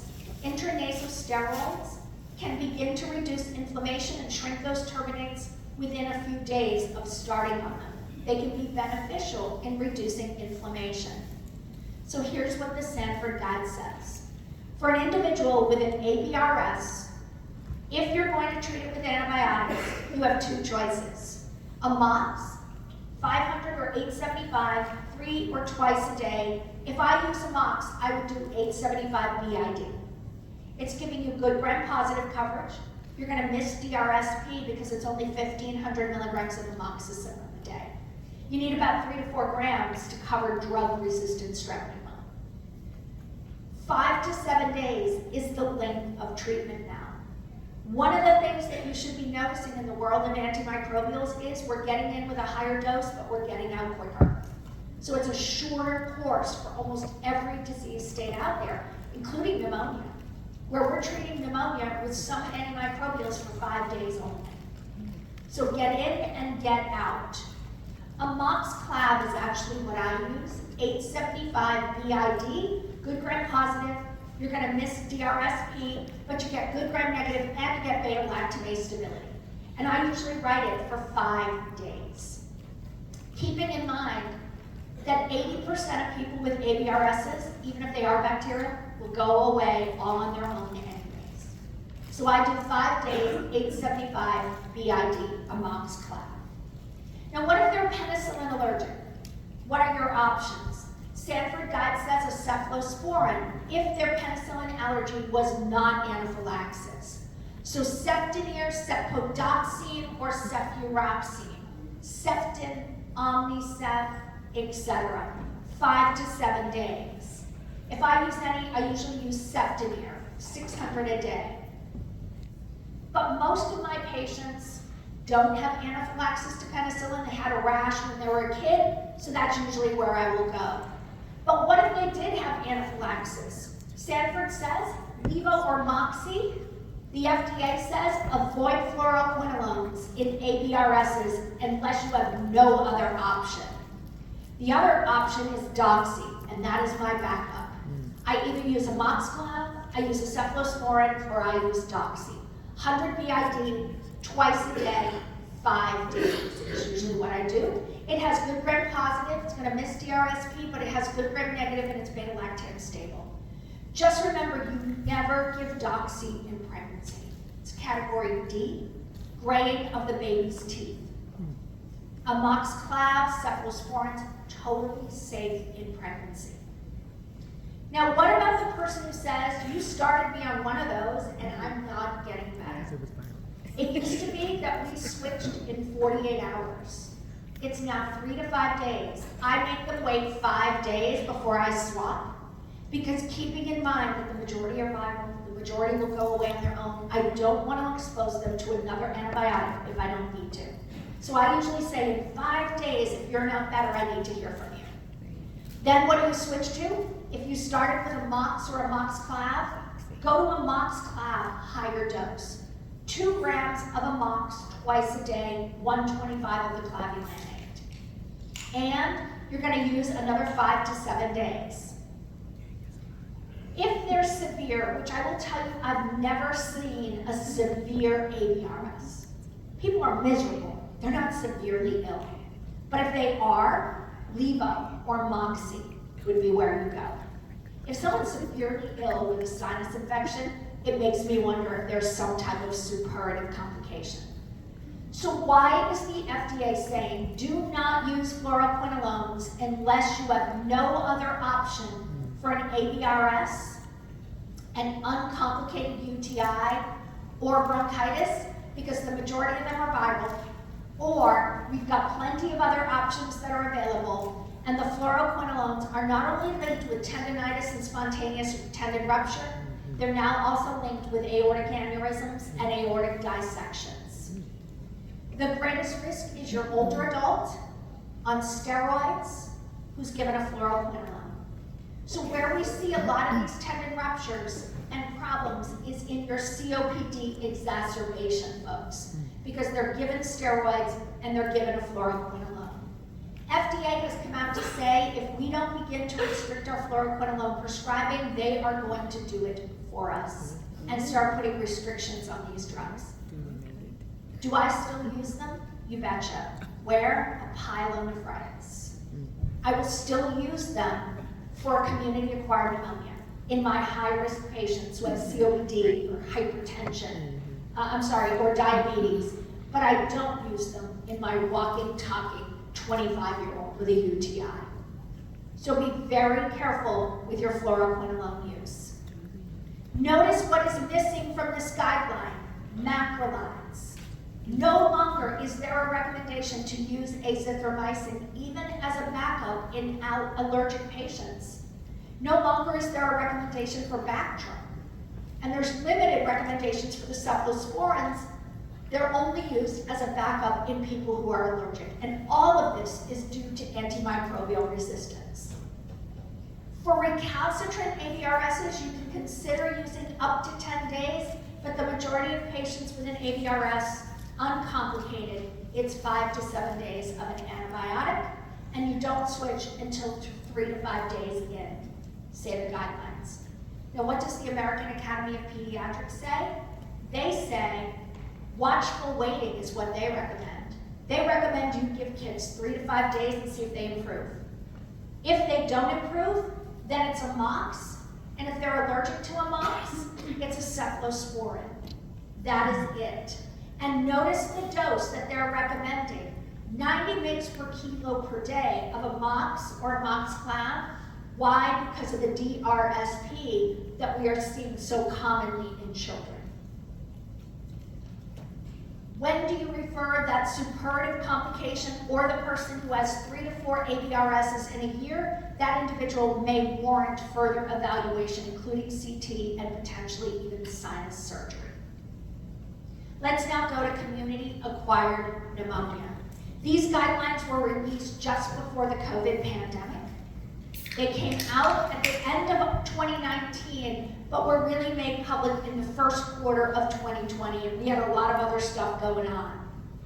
So if you have not seen them, this is what they look like. First thing you should notice is that the pathogens that we just spoke about for an AVRS are similar in a community-acquired pneumonia. We need to cover strep pneumoniae and H. flu. What's missing is MCAT. MCAT is not a pneumonia player. We also need to cover what we call the atypicals, the Mycoplasma, Chlamydia, and Legionella. We also, and this is the new one that was added in the latest guidelines, and that is Staph aureus.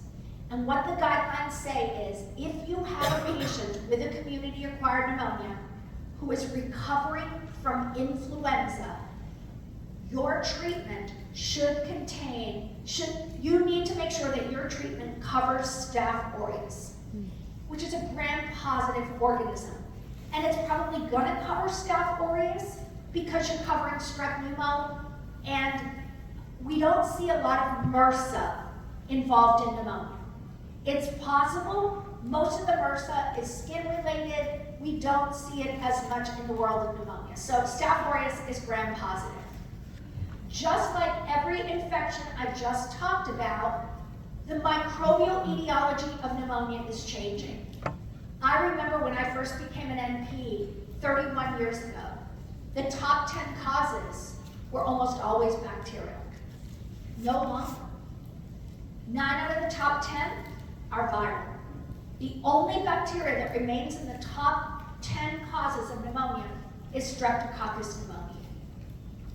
We still want to cover these other pathogens, but truly the reason that these are changing is to the vaccines that we are giving, particularly strep pneumoniae, or the pneumococcal vaccination. What we've seen in the world of pediatrics is a 70% decline in invasive pneumococcal disease. Since we started giving Prevnar 7, then we went to 13, now we're at 15 and 20. There's been a 70% decline in pneumococcal meningitis, which is so awesome. And now we're giving this to older adults, people who are immunocompromised. I have a friend who teaches out at UCLA Medical School, and she said to me that she has to take her medical students into the sim lab to show them what an acute otitis media looks like, because they don't see it anymore in their clinical rotations. How many of you have noticed a significant decline in those bright red, bulging, awful-looking ears in the last 10 years? It's due to the vaccine, because strep pneumo is what causes those nasty-looking ears. So that's exciting. We still have to cover strep pneumo, we still have to cover H flu, but now let's talk about these atypical pathogens. Atypical pathogens are called atypical for 2 reasons. 1, people present less ill. They often have a dry, hacking, non-productive cough, and they don't grow out on a gram stain. These are generally clinical diagnoses other than Legionella. When we see Legionella, they're often sick, and we often admit them to the hospital. We diagnose Legionella through urinary antigens in the hospital. So these are generally clinical diagnoses. Mycoplasma and chlamydia are spread through respiratory droplets. They're spread through cough. You'll see little outbreaks of these in schools and in dormitories. They have dry, hacking cough, and if you order a chest x-ray, which you should in a pneumonia, says the guidelines, you're going to see a report that says interstitial infiltrates. It causes interstitial infiltrates, not right lower lobe or left lower lobe pneumonia. The atypicals cause pneumonia in the interstitium, also known as the hilum. So they're spread person to person. Legionella is not spread person to person. It is acquired by inhaling the mist or steam or liquid from a contaminated system, usually a heating, air conditioning system. So Legionella has a 50% death rate in older men, smokers who have diabetes. And that's who we often see severe disease in, is the older adult with comorbidities, smokers. So Legionella often gets admitted to the hospital. Staph aureus, again, is that pathogen we want to make sure that we treat if we have someone who has pneumonia, who is recovering or has recovered but has since developed a pneumonia. All right, so let's take a look at Earl. 66-year-old man, classic pneumonia. Cough, shortness of breath, fever, pain with inspiration. By the way, the pathogen most likely to give someone pleuritic chest pain with pneumonia is Streptococcus pneumoniae. So when you hear pleuritic chest pain, I want you to think strep pneumo as the likely cause. I also want you to consider, is there a pulmonary emboli? We are seeing more PEs in the last 4 years than we've seen in decades. And that is because of the pro-inflammatory component of COVID.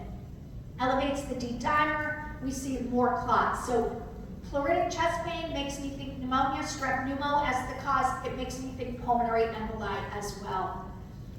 He's a non-smoker with diabetes. He's had an MI. His temp is 103.8, pulse of 98 with a respiratory rate of 32. He's lethargic. He's got crackles in his right lower lobe. His x-ray shows a right lower lobe consolidation. When you see consolidation in the right or left lower lobe, strep pneumo, H flu, Staph aureus. Strep pneumo, H flu, Staph aureus are your most likely pathogens. Blood sugar of 188. So what he has is a community-acquired pneumonia. Hasn't been in the hospital, hasn't been in a long-term care facility in the last 2 weeks. If he was, in either of those, it becomes hospital-acquired. Pathogens are different, treatments are different. It remains one of the leading causes of infectious disease in the United States, although COVID last year outnumbered in terms of pneumonia deaths in the United States. So we know that the mortality from pneumonia continues to be elevated. It It's either the 6th or 7th leading cause of death. We're heading into pneumonia season in the winter months. So here are the pathogens I need to think about as I'm covering pneumonia. Strep pneumoniae, Mycoplasma, Chlamydia, and Legionella, Haemophilus influenza, Staph aureus, and I need to think about respiratory viruses. So let's go back to Earl. The guidelines say the following. For a patient with pneumonia, standard workup is a CBC with a diff, a BUN and creatinine, and a chest x-ray. CBC with diff, BUN and creatinine, and a chest film. Blood cultures, sputum cultures, procalcitonin, serum lactate, CRPs, those inflammatory markers, those septic biomarkers, not recommended any longer on an outpatient basis. But a CBC and a BUN and a chest x-ray are. The BUN, so you can calculate out the CURB 65 score, or that pneumonia severity index that's available. So you can take a look at Earl. He's got a white count of 16.5 with a newts of 83% and bands of 7%. Left shift, do you agree? Yes. Elevated white, elevated newt, elevated band. It's a left shift. It's the body's response to a significant bacterial infection. And his BUN is up, you betcha he's dry. So do you hospitalize? The guidelines say the following. In addition to your judgment, they want you to use a validated pneumonia scoring tool. How many of you have the app on your phone called MD Calc? MD Calc? If you don't have the app, you need to download it. Maybe not now, because maybe you'll overload the Wi-Fi. I'm just kidding. But MD Calc is one of my favorite free apps out there. And all these scoring tools, the Centaur, the Curve, the Cochrane Galt for kidney function, lots of really good scoring tools there. The guidelines say use one of the following. Either the PSI, I love the PSI, but the problem is it often asks for things that I don't have access to outpatient. So outpatient, I use the CURB 65, and this is what I include in my note. When I send these people to the ER, I will say their CURB 65 is a 4. Recommend admission and possible ICU admission. And that's what I send off to the ER. So they get 1 point if any one of these is positive.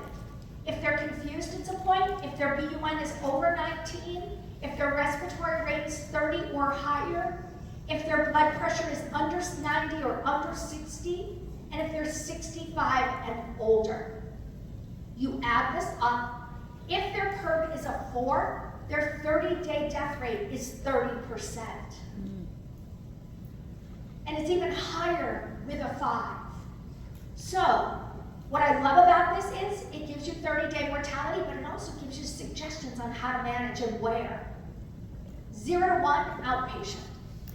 2, short stay in the hospital or outpatient, your choice. What pushes me one way or the other is if they're 90 years old and have no home support, I'm sent to the ER for an admission.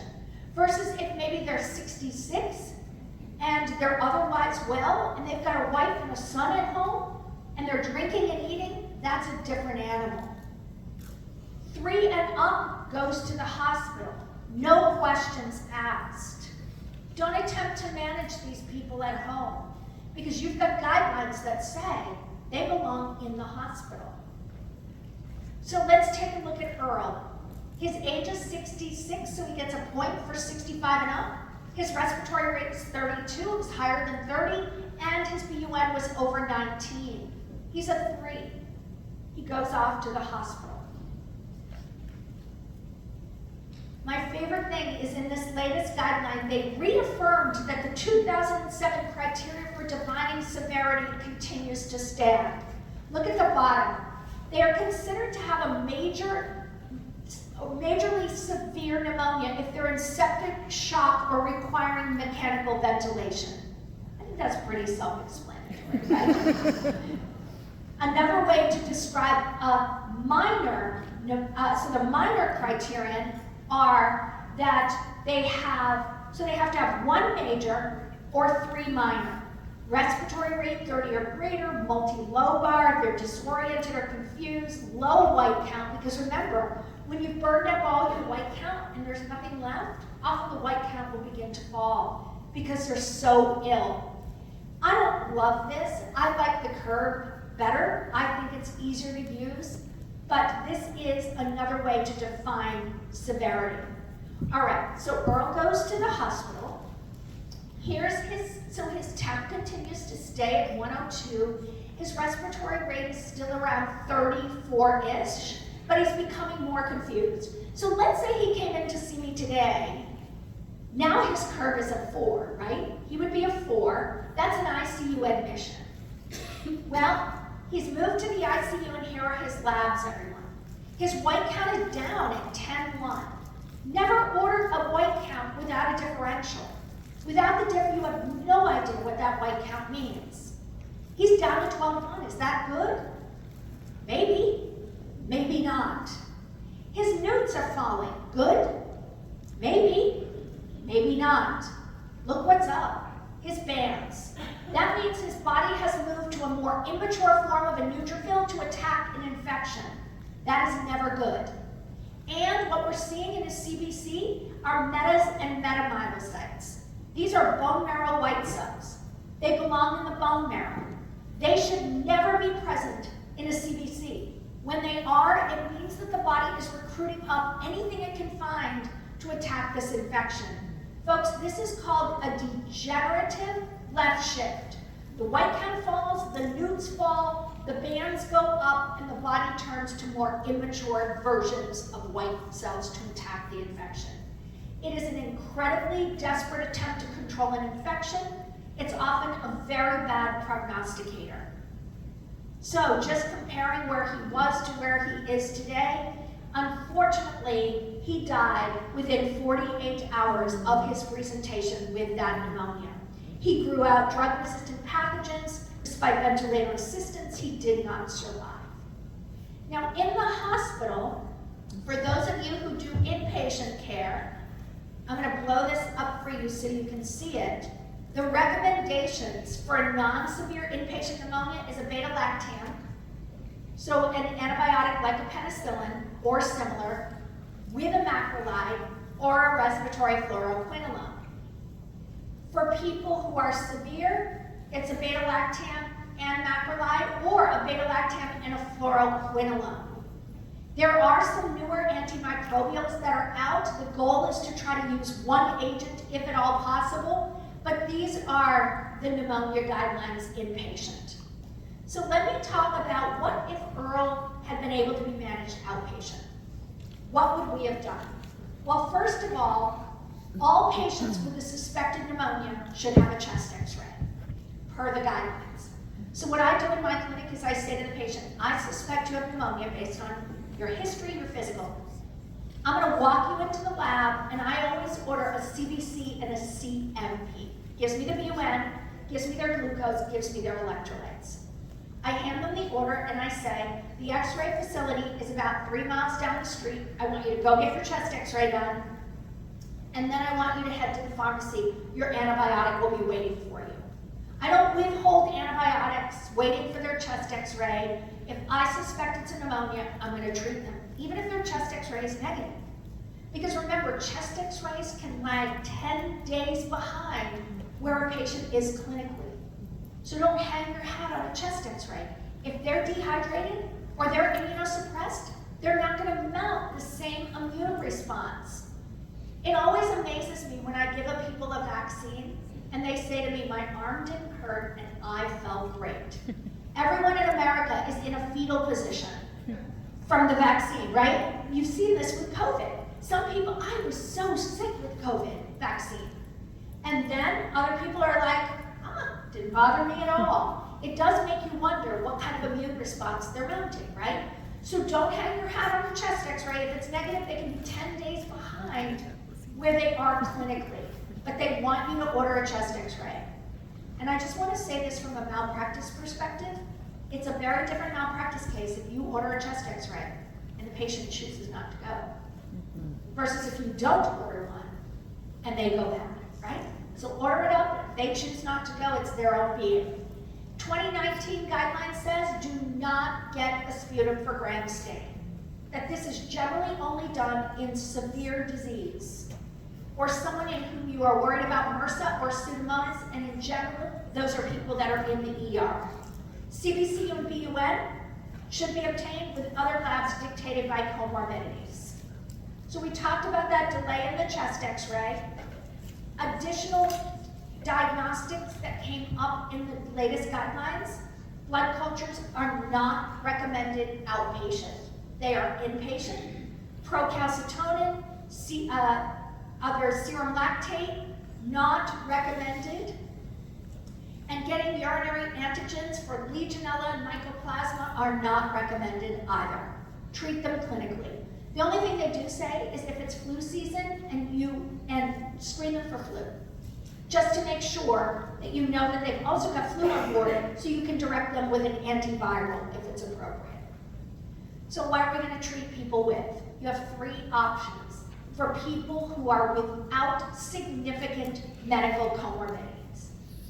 So they've got community-acquired pneumonia, but they're not Earl's group, because Earl had an MI, Earl had diabetes. This is someone who has no significant risk factors, comorbidities, and they have not taken an antimicrobial in the last 3 months.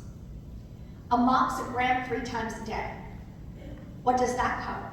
Good gram positive and DRSP. Good gram negative. It's going to miss beta-lactamase, and it's going to miss the atypicals. It's an option. Keeping in mind that strep pneumo is your biggest player, that's why they went with this. I'll tell you, it's not my first line. It is my first line if they're pregnant, but not if for otherwise. What my first line is Doxy. 100 BID, so twice a day, and the pneumonia guidelines say 5 to 7 days is in general how long you need to treat people. But look at the latest recommendations on a macrolide. A macrolide may be used if you are in a community where the strep pneumo resistance rates are under 25%. Well, how would you know that? Do any of you have the app called Hippocrates on your phone? It's free. There's a little piece at the top that says drugs and bugs on Hippocrates. You put in your zip code. It will tell you all the different pathogens from your community. You click on it, and it will tell you the percent sensitive to all the different antibiotics. So in my community, the percent sensitive of Streptococcus pneumoniae to the macrolides is 72%. That means my resistance is 28%, so macrolides are not my first line drug. So you want to know what your antimicrobial resistance rates are. Hippocrates gives you that for free. CDC also has every state on their website, so if you want to look at it there. And the other way to get it is to call your local hospital. Ask for the lab, and ask them to send you an antibiogram. So my first line is usually Doxy for this group. 100 BID, 5 to 7 days. I usually do 7 for pneumonia. But what about people like Earl, where they have significant comorbidities? Now you don't want your treatment to fail. Because you know what? If your treatment fails, these folks die. Here are your options. Combination therapy. Amoxiclavulanate and a macrolide or Doxy. What does that give you?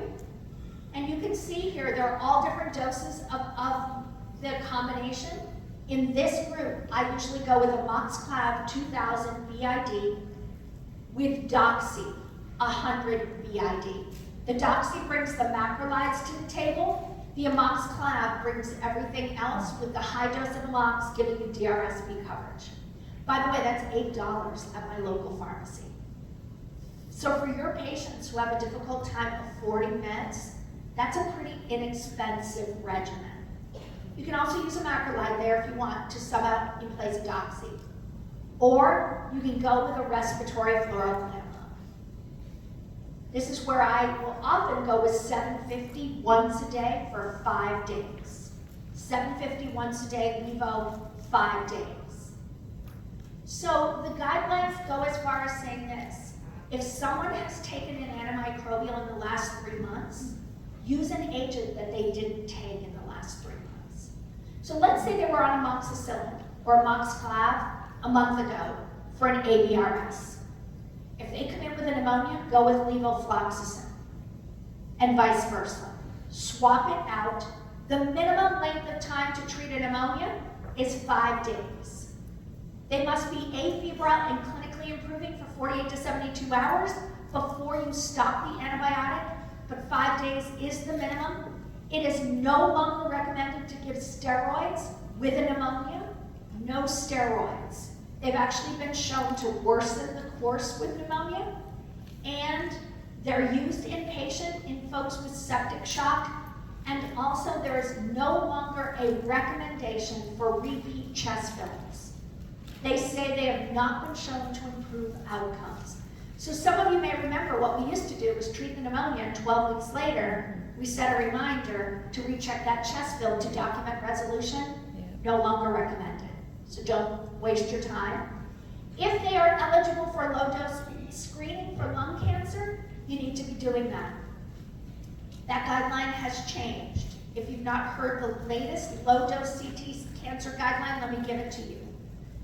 It's all individuals 50 to 80 years of age. So it's 50 to 80 now. Some of you may remember it used to be 55, I think, to 75 or something like that.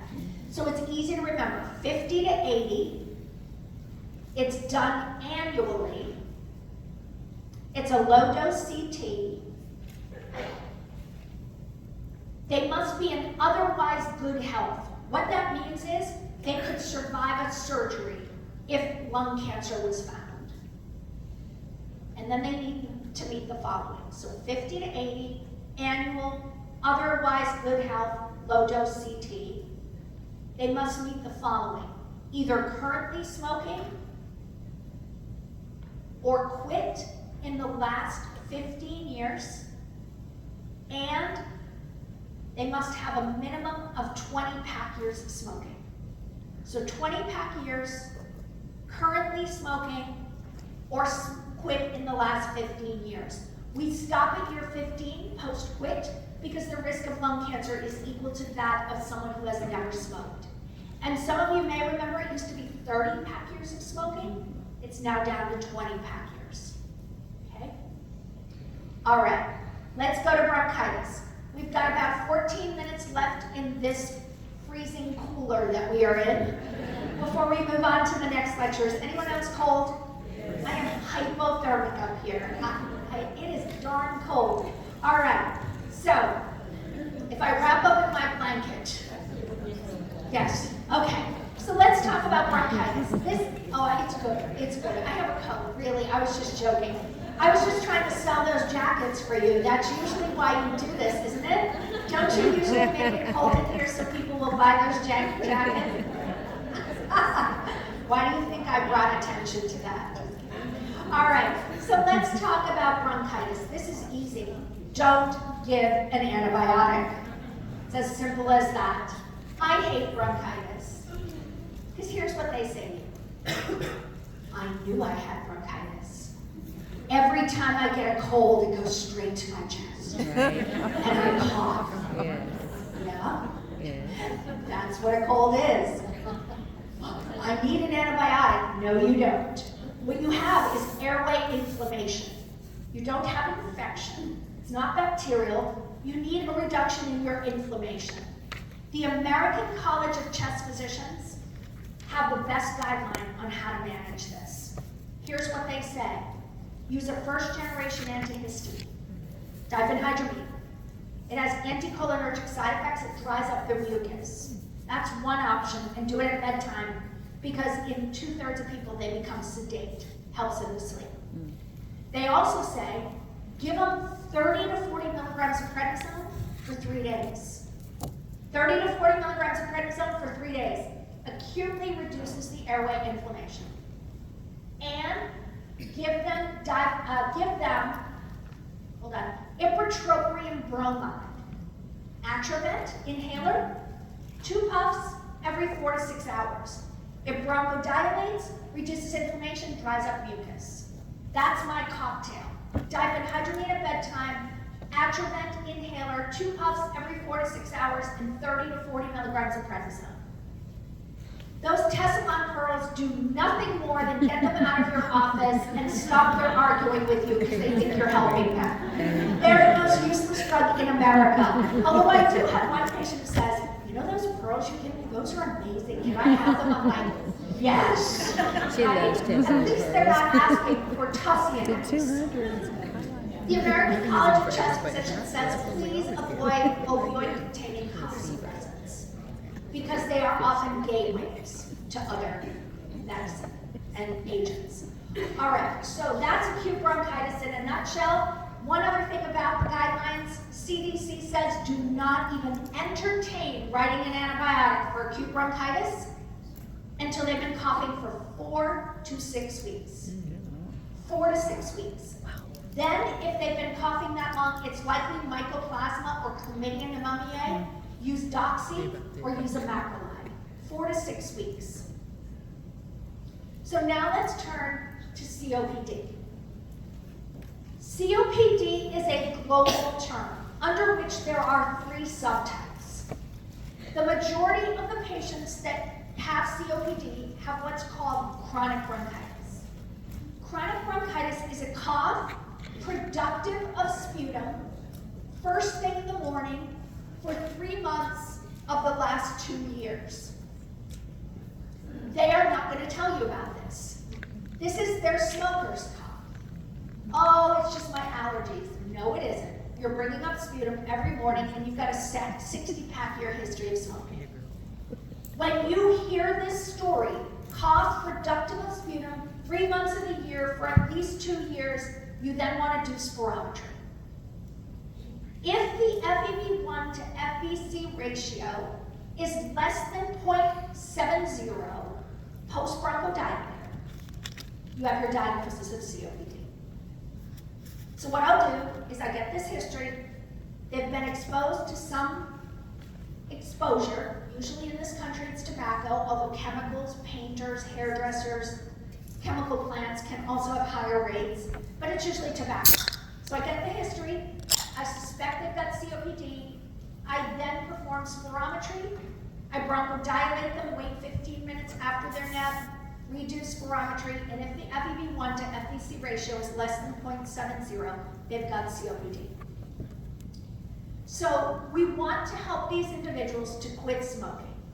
We know that it accelerates the loss of their FEV1, and you and I lose FEV1 every single year as we age, but smoking accelerates that further. So in this country, the #1 reason to develop chronic bronchitis, a subtype of COPD, is tobacco use.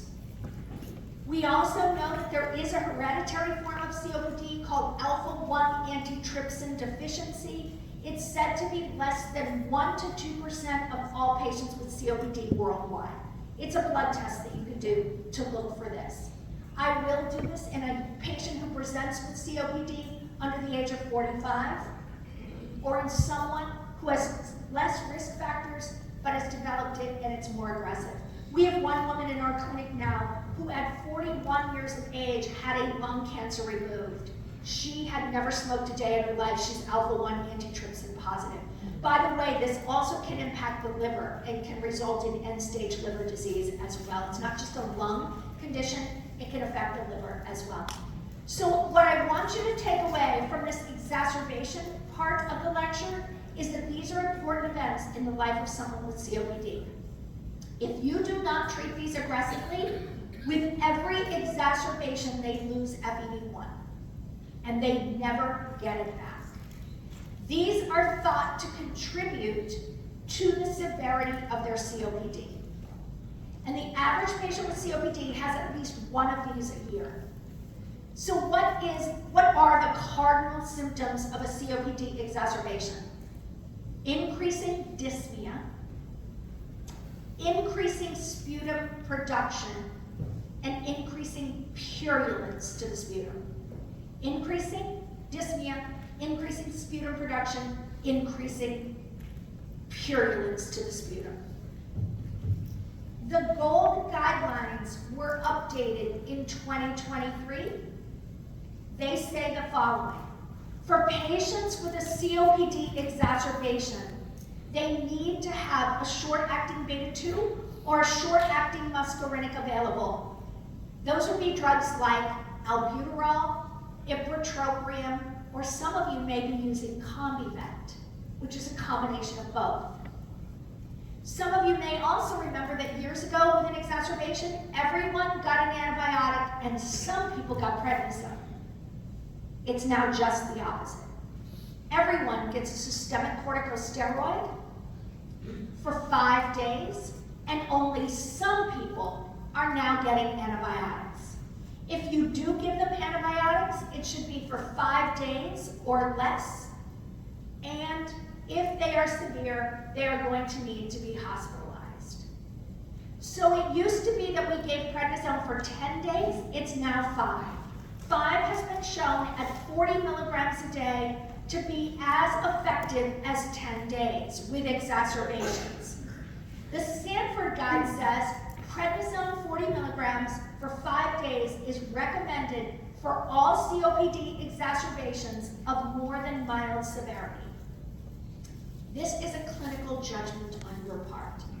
If they say to me, yeah, I've got this cold, yeah, I'm coughing more, I'm bringing up more sputum, but I'm not short of breath, I'm not having any purulence, I probably won't do anything but treat them with albuterol or ipratropium. But if they're saying to me it's becoming more purulent, I'm a little more winded, then I consider that to be more of a moderate severity, then I'm going to give a prednisone.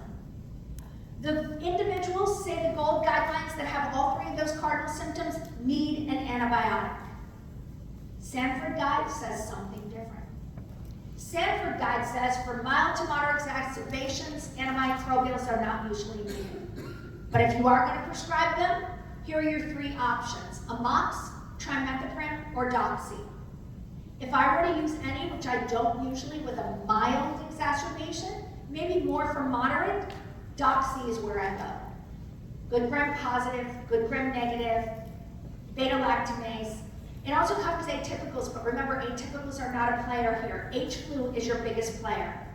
For more severe exacerbations, I do use an antibiotic.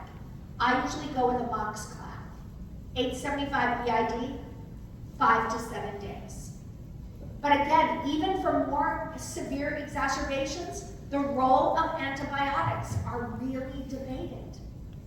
So prednisone, albuterol, ipratropium, and then sometimes antimicrobials are what the latest recommendation is. And be very clear with your fluoroquinolones, because this is the group where we see the spontaneous tendon ruptures: older adults, prednisone, fluoroquinolones. And then who needs to be hospitalized? Worsening, new onset of a cardiac dysrhythmia, insufficient home support, dropping O2 sats. One thing I would say to you, as I wrap up here, when I say dropping O2 sats, check their O2 sat after they walk down the hallway. Don't just get an O2 sat after they've been sitting in your exam room for 15 minutes. Wait, ask them to walk to the bathroom. Check a sat when they've moved. Because a lot of these folks, my mom, with her end-stage COPD, should be 91, 92% on room air, or even low-dose oxygen. She would walk to the bathroom with these exacerbations and she'd drop into the 70s. So get a mobile O2 sat. That may be an indication that these folks need to be hospitalized. And as we wrap up, let me just make a few comments on acute otitis media. These guidelines have been out now 10 years, and otitis media with effusion used to be called serous OM.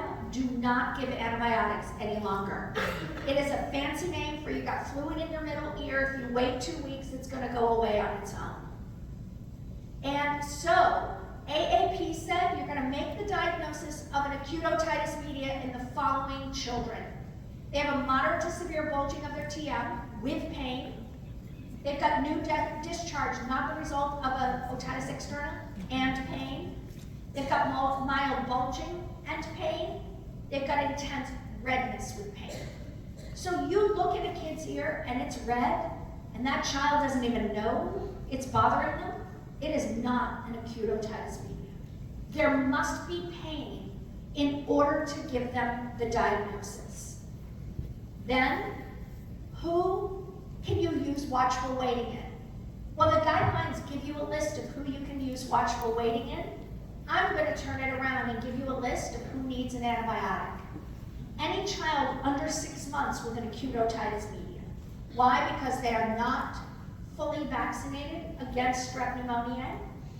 2, because they have no good immune system at this point. Any child with a severe AOM, I'll show you the definition of that in a moment. Any child under 24 months, if it's in both ears. And any child in whom you cannot ensure a follow-up. That mom says to you, we're leaving tomorrow for a vacation for a month. Give them an antibiotic, okay? Under 6 months, in both ears under 2, severe, or you can't ensure a follow-up. Every other child in America should be given watchful waiting. So, what is severe? 102, moderate to severe pain for at least 48 hours, and a temp of 102 or higher. That's severe. And it's likely strep pneumoniae. So what are your treatment options? AAP says if you have to go with an antibiotic because they meet any of those criteria, it's amoxicillin, first line. Provided they have not taken an antibiotic in the last 30 days and they're not allergic to penicillin. If they have failed a previous amoxicillin or they've taken an antibiotic, start with amoxiclav. And here are your dosages. Amox is 80 to 90 milligrams per kilo in 2 divided dosages. Amoxiclav is 90 of the amox, but make sure you're using the 6.4 milligram per kilo of the clav. If you go with straight augmented, you're going to overdose this child of clavulanate. So make sure you're using what we used to call augmented ER. It's the pediatric version with the lower clavulanate. How long do you write these antibiotics for? Usually 5 to 7 days. If they're allergic to penicillin, it's a cephalosporin. No macrolides. What if they fail amox? You go to amoxiclav. If they fail amoxiclav, you go to ceftriaxone for 3 days in a row. How often have you seen people following these guidelines? They don't. The good news is we're just not seeing kids fail because we're not seeing the infections to begin with. That's the good news. So, nowhere in this guideline is there erythromycin, the macrolides, azithromycin. How long do we treat for? Under 2 years of age, that's the only time you go to 10 days. Otherwise, it's 5 to 7 days. And just as a reminder, there are drops that you can use. If they've got a ventilation or a myringotomy tube, there's ofloxacin and ciprofloxacin. Both of those are approved down to 6 months of age. You can drop them directly into the middle ear. Insurances generally don't cover them. Last but not least is that otitis media with fluid, otitis media with effusion. It's fluid in that middle ear. No antibiotics are needed. This is what it looks like. It will resolve all on its own within a couple of weeks without treatment. And if it persists, ventilation or myringotomy tubes is the best studied intervention, along with adenoidectomy. All right, questions for me on antimicrobial update? Do you all have anything else you need to announce?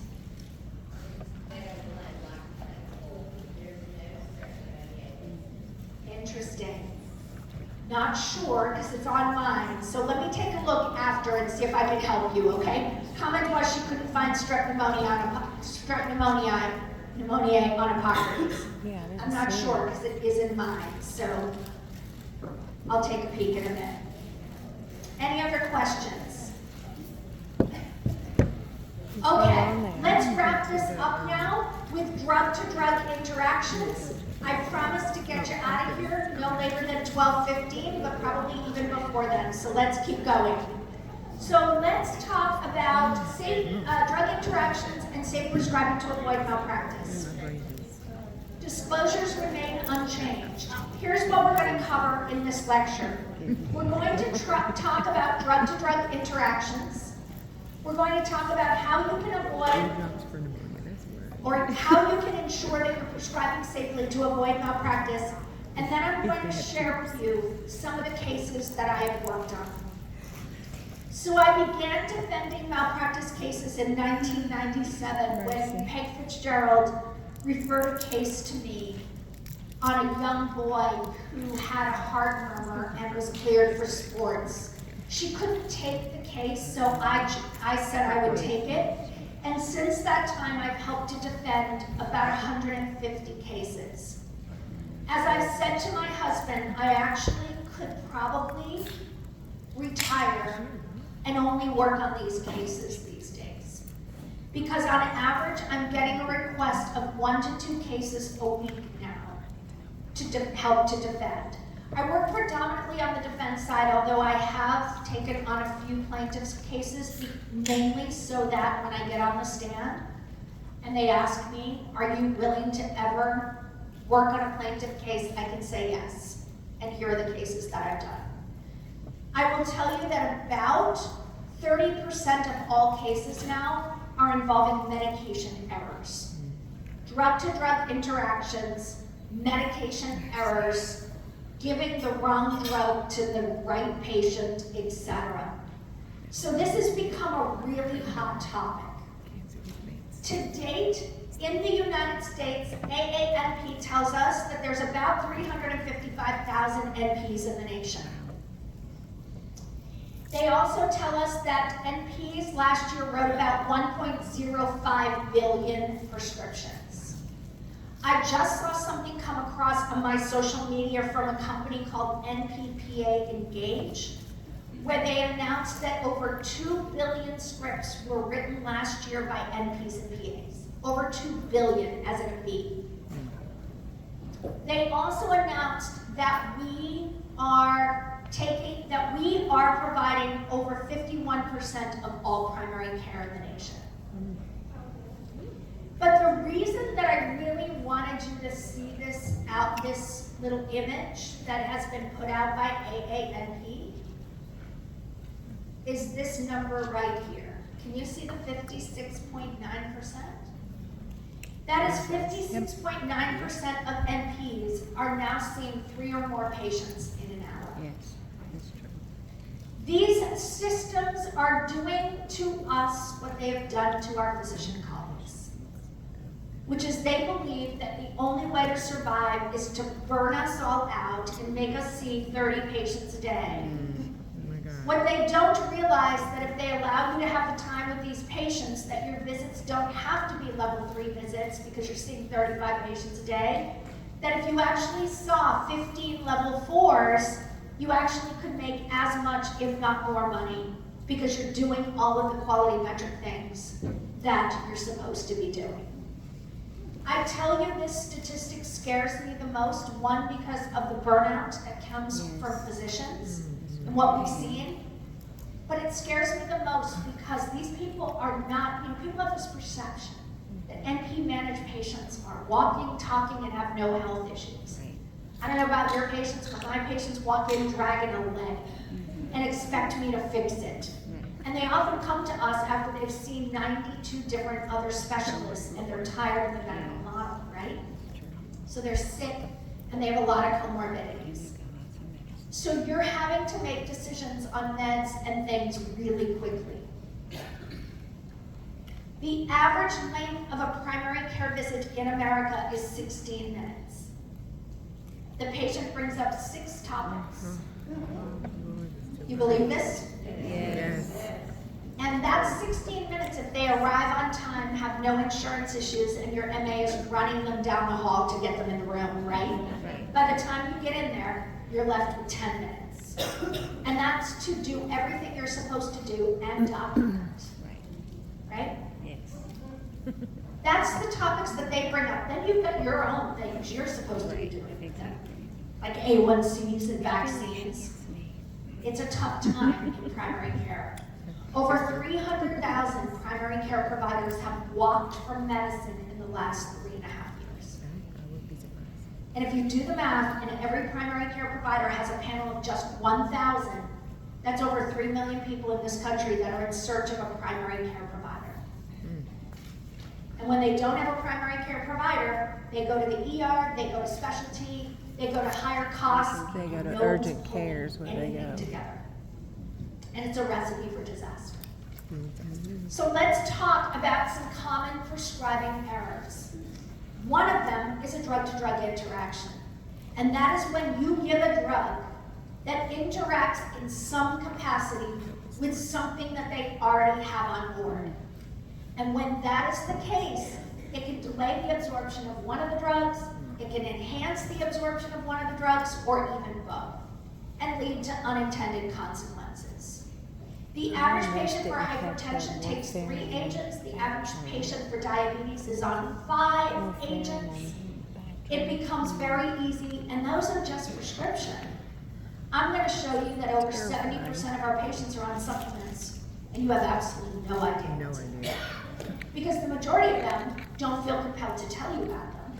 And even when they do tell you about them, you have no idea what they are. Because you know what? They don't have any idea what they are. Because there's absolutely zero regulation of over-the-counter supplements. So it's a dangerous time in the world of interactions. It is now the 4th leading cause of death. There was just a study that came out that it's now the 2nd leading cause of malpractice suits against nurse practitioners. It was 4th. In the study I just came across, it was in the 2nd position.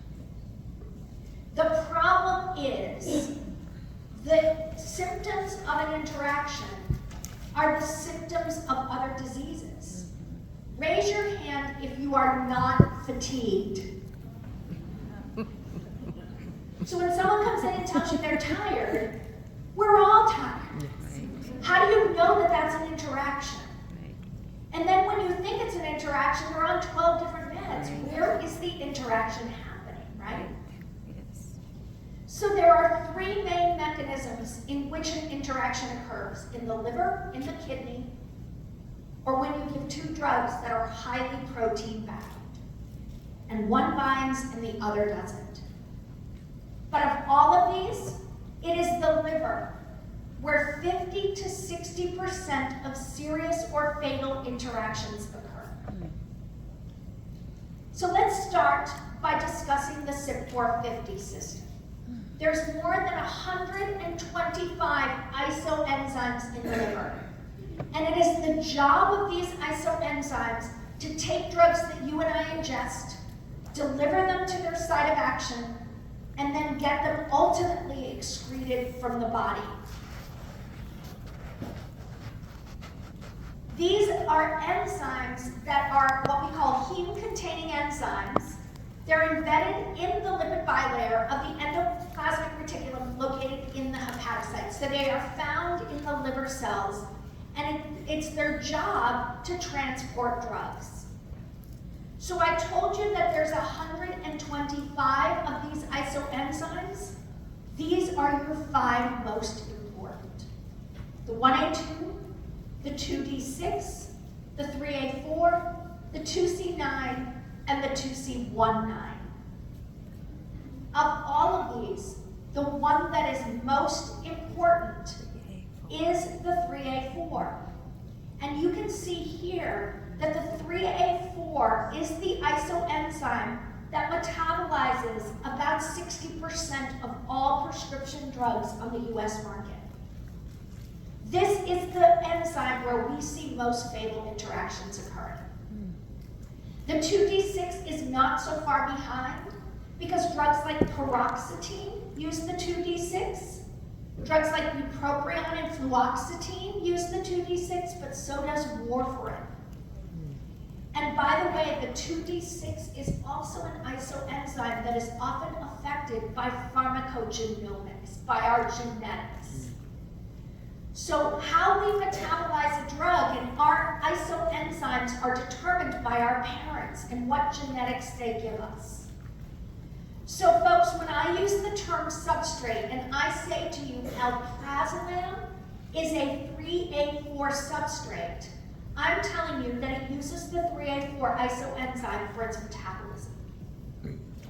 If I say to you, ritonavir is a strong 3A4 inhibitor, I'm telling you it shuts down the isoenzyme, the 3A4.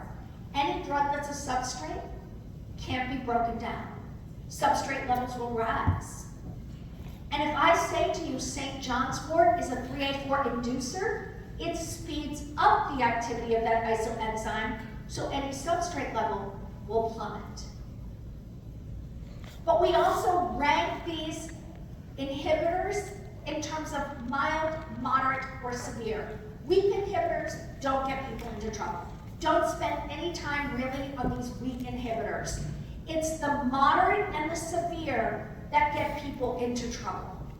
A severe inhibitor results in a 5-fold increase in the substrate's area under the curve, or an 80% decrease in clearance from the body. That's what gets people into trouble. Moderate is a 50 to 80% decrease in the substrate's clearance. So let's take a look now at some examples of different isoenzymes and their inhibitors and their inducers. Let's start with the 1A2 isoenzyme. Not a lot of drugs use this pathway. Theophylline is one of them, but theophylline is not really even used anymore. So I don't worry much about the 1A2, but I'm just using this as an example because I think it's an interesting example. The first thing I would tell you is, have you ever been taught that cimetidine or tagamet is a drug that is associated with delirium in the older adult? Has anyone ever heard that? Steer clear of tagamet in the older adult. Why? Because it's a 1A2 inhibitor. It has drug-to-drug interactions. I never use tagamet. I always use the drug called famotidine. And I don't know if you know this. Did you all know that ranitidine went off the market, right? Ranitidine, which was Zantac, was pulled off because it contained these particles from the manufacturing process that were carcinogenic. Ranitidine, Zantac has been relaunched. Did you know this? Zantac is back out of the market. You know what the active ingredient is of Zantac? It's famotidine. So they pulled away all ranitidine, relaunched Zantac with famotidine in it. Famotidine is Pepcid. So if your patients say, I bought Zantac, it's not ranitidine. They bought famotidine. I did not know that until I went to the pharmacy. All right, so steer clear of cimetidine. And then tobacco and nicotine are inducers. By the way, a lot of the fluoroquinolones are also 1A2 inhibitors as well. So I'm not particularly worried about the 1A2. I just want to show you a fun little example. So let's say your patient drinks 3 to 4 cups of coffee a day. They've got a pyelonephritis. They come in and see you, and you prescribe ciprofloxacin. Cipro is a 1A2 inhibitor.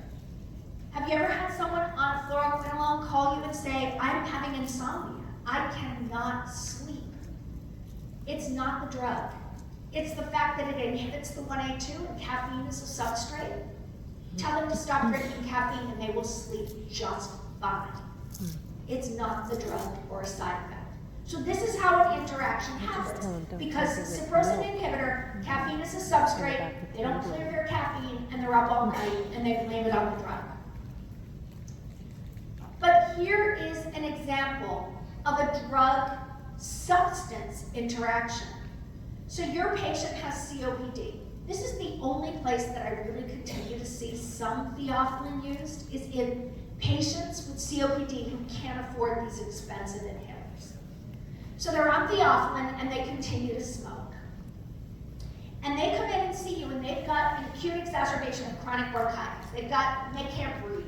And you say to them, you need to quit smoking. And they walk out and quit. What happens to them? They can become theotoxic unless you dose reduce them. Here's why. Nicotine is an inducer. It speeds up the clearance of theophylline. You've had to give more. Pulmonology has had to give more to keep them therapeutic. When they quit smoking, they took away the inducer, and now they become theotoxic. This is why theophylline is not used, because it has so many drug-to-drug and drug-to-nutrient interactions. So those are just two simple examples, but let's look at the 3A4. This is where 60% of interactions occur because 50 to 60% of meds use this pathway. I've put as many as I can on one slide, but I will tell you that there are hundreds of others. And in fact, if you look up the interactions with ritonavir and Paxlovid, you will see hundreds of meds listed out. But if you take a look at these substrates, these are some of the most common. Amiodarone, diltiazem, verapamil, lova, simva, atorva, methadone, sildenafil, alprazolam. These are just a few. Then you get into the inhibitors. Do you ever tell your patients that are on simvastatin not to drink grapefruit juice? That's because grapefruit juice is a moderate 3A4 inhibitor. Ritonavir, nalfinavir, fluconazole, itraconazole, chlorithro, erythro are strong 3A4 inhibitors. And then when we get to inducers, phenytoin, rifampin, hypericum, which is St. John's wort. So let me tell you about a case that I worked on in New Jersey. It involved a family practice NP. She saw a patient for anxiety. He was 23 years old when she began treating him. She prescribed him alprazolam, 0.5 milligrams, to be used as needed. He continued to come back in and see her over the course of the next couple of years. By the way, he was being treated down the street for pain with methadone at a pain clinic. So methadone and alprazolam are actually both substrates. But what can happen is when you put two substrates together, one can act like an inducer. He continued to complain of anxiety. One can act as an inhibitor. He continued to complain of anxiety, so her notes were, will increase alprazolam. At 25 or 26, he was on 6 milligrams of alprazolam a day by a family NP in primary care. Now, here's my thought. If someone needs 6 milligrams of Xanax, they belong in psych, with a psych provider. And they also, did you say amen? Amen. And then they also belong on something to prevent anxiety rather than necessarily just a benzo. Well, they found him dead at 26 years old. And when they did a top screen on him, his alprazolam levels were through the roof. There was a little bit of cannabis on board, there was a little bit of alcohol, and there was methadone as well. So they sued the NP. And she lost. She paid out $750,000. The jury said 6 milligrams is above and beyond what should be coming out of primary care, and you should have recognized that this patient was on another medicine that could potentially interact with that drug. Have you seen the CDC's guidelines that say do not prescribe an opioid with a benzodiazepine? That is because 40% of accidental overdoses are methadone with a benzo. Methadone and a benzo. So the physician went to jail. When they got his notes and looked at his methadone documentation, it said $80 cash. Doing well, back pain. He was running a pill mill. And as I said to the attorney that day, when they line up around your clinic at 6 a.m. in the morning and you've got a line circling your clinic, you certainly are not offering pap smears as your service of choice. Yeah, or COVID tests. This guy was operating a serious pill mill. And you know what's really sad is that NPs are getting caught up in this as well. We're seeing NPs being arrested, going to jail. It's really scary stuff. All the money and the fancy cars in the world aren't worth wearing horizontal orange stripes. I'd rather walk than wear orange. Sorry, that's a good thing here. veterinarians out there, right? Roll Tide. All right, so now, Yes. drugs that are substrates of the same CYP450 can alter each other's metabolism, and that's what happened with methadone and alprazolam. So pearl number 1 from this lecture, no benzos with opioids. As my patient said to me, you are making me decide between sleep and pain. And I said, I am most certainly not making you decide, sir, between sleep and pain. What I'm telling you is that I will not write both of those for you. So if you want benzos with your opioids, you better find someone else because you're not going to get it here. Now, if you want me to help you with your sleep with a non-benzodiazepine product, happy to do that. But I'm not writing your benzo or your opioid. So we can come up with a compromise here. But you yelling at me, please don't think that it's going to make me give you that medicine a little bit easier. In fact, it isn't. It's only going to make me frustrated and angry. So it's your choice which one you want to do. But I'm not going to kill you. So let's take a look at this other patient. 78-year-old female comes into my clinic, I kid you not, about 6 years ago now, on 80 of simvastatin. I just want you to all know that the FDA said stop using anything above 40 of simvastatin about a decade ago or more. That's because 80 of Simba is associated with huge amounts of rhabdo. So she develops chest pain. She goes off to, we eventually got her down in the 40, but just a backstory.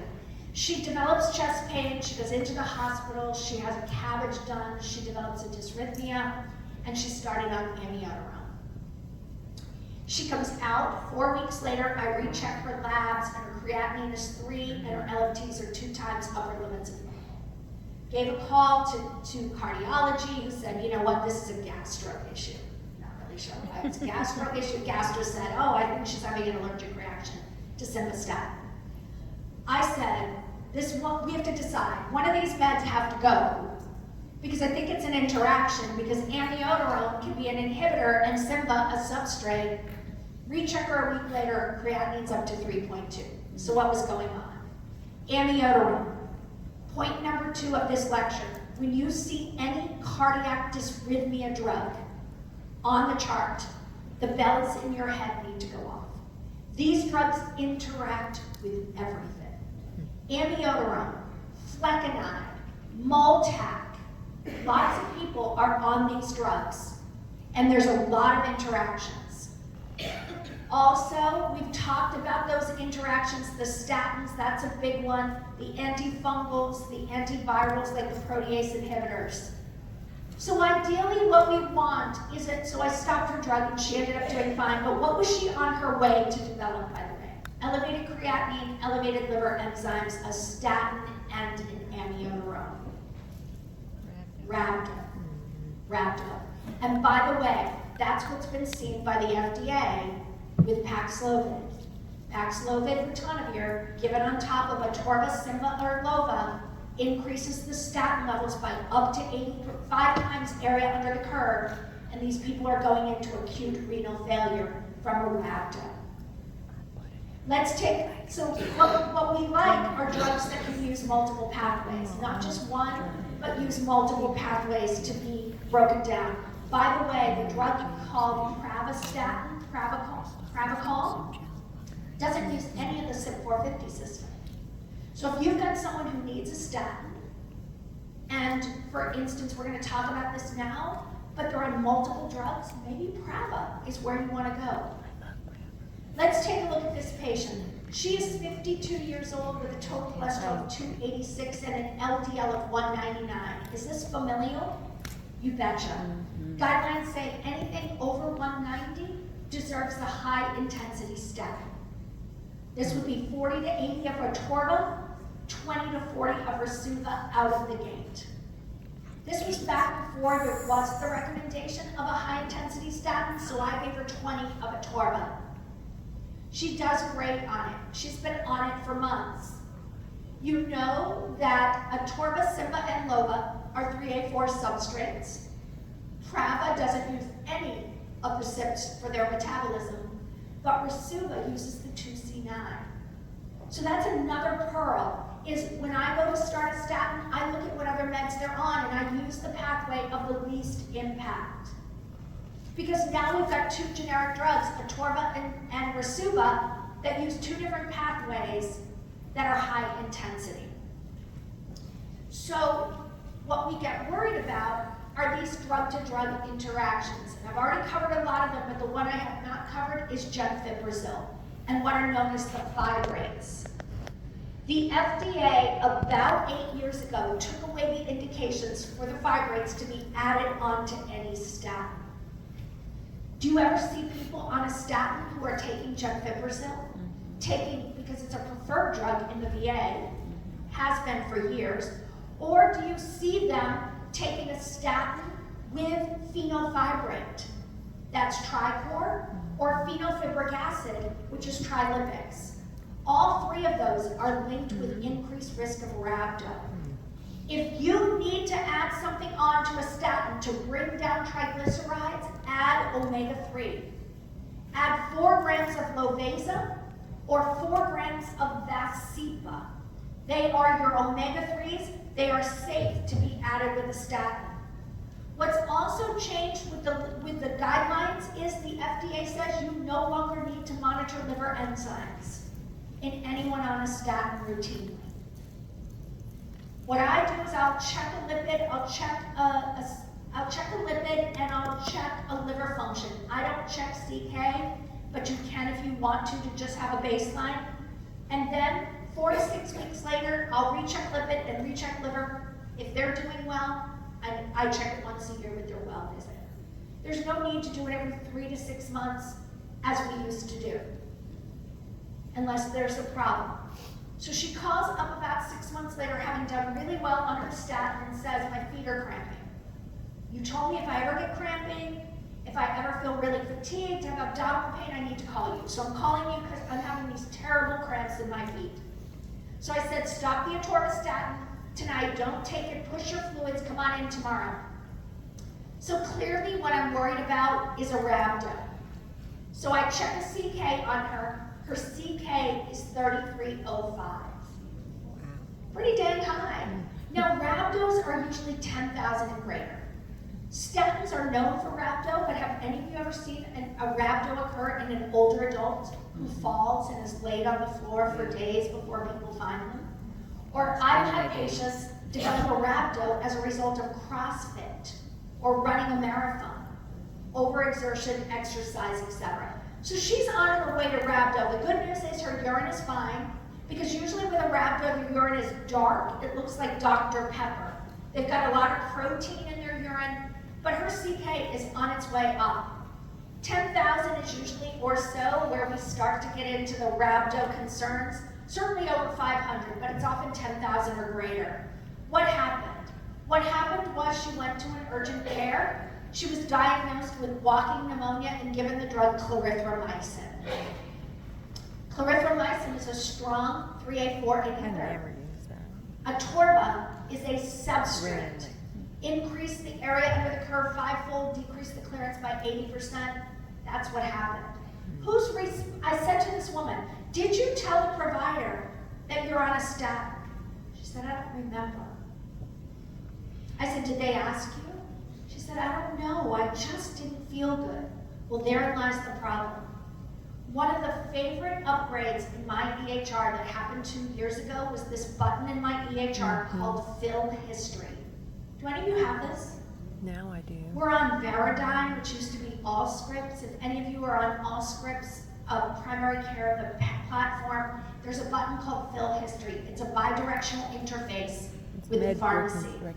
I get to see every drug people have filled. So when they say to me, no, I'm not on any drug, I say to them, tell me where this medicine called oxycodone came from. Because I'm seeing, and I click on the button, it says CVS, 30 pills, paid cash.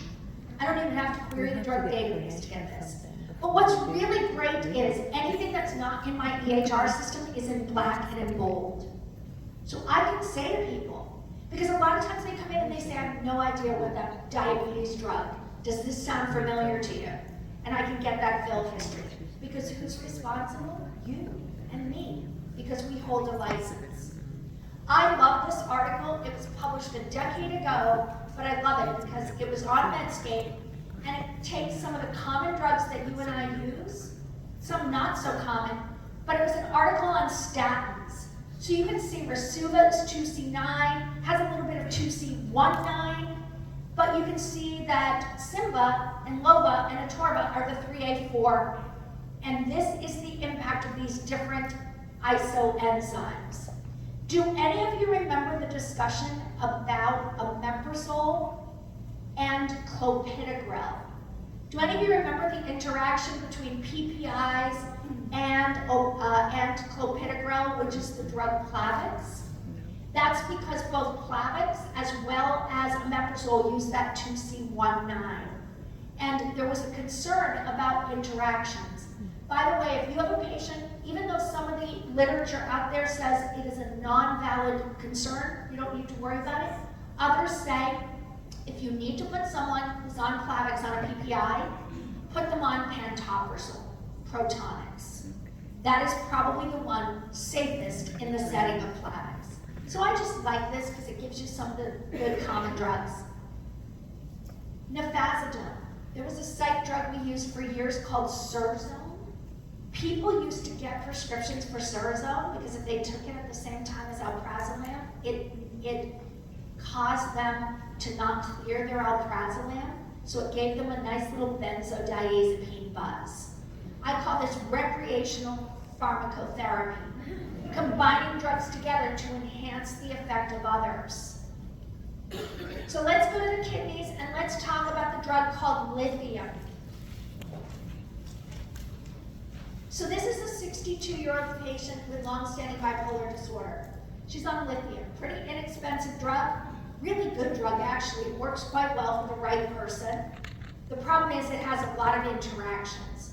So she's been stable for years. She sees her family physician who prescribes the drug called naproxen for her osteoarthritis. 3 weeks later, husband calls up, she's confused, she's dizzy, she's nauseated, she's tremulous, and she's worsening. So she comes into the office, a delirium workup is done, including a lithium level and a CT, and all of her tests come back normal except for her lithium level. Lithium has a narrow therapeutic index. The amount it takes to be therapeutic is pretty darn close to the amount it takes to be toxic.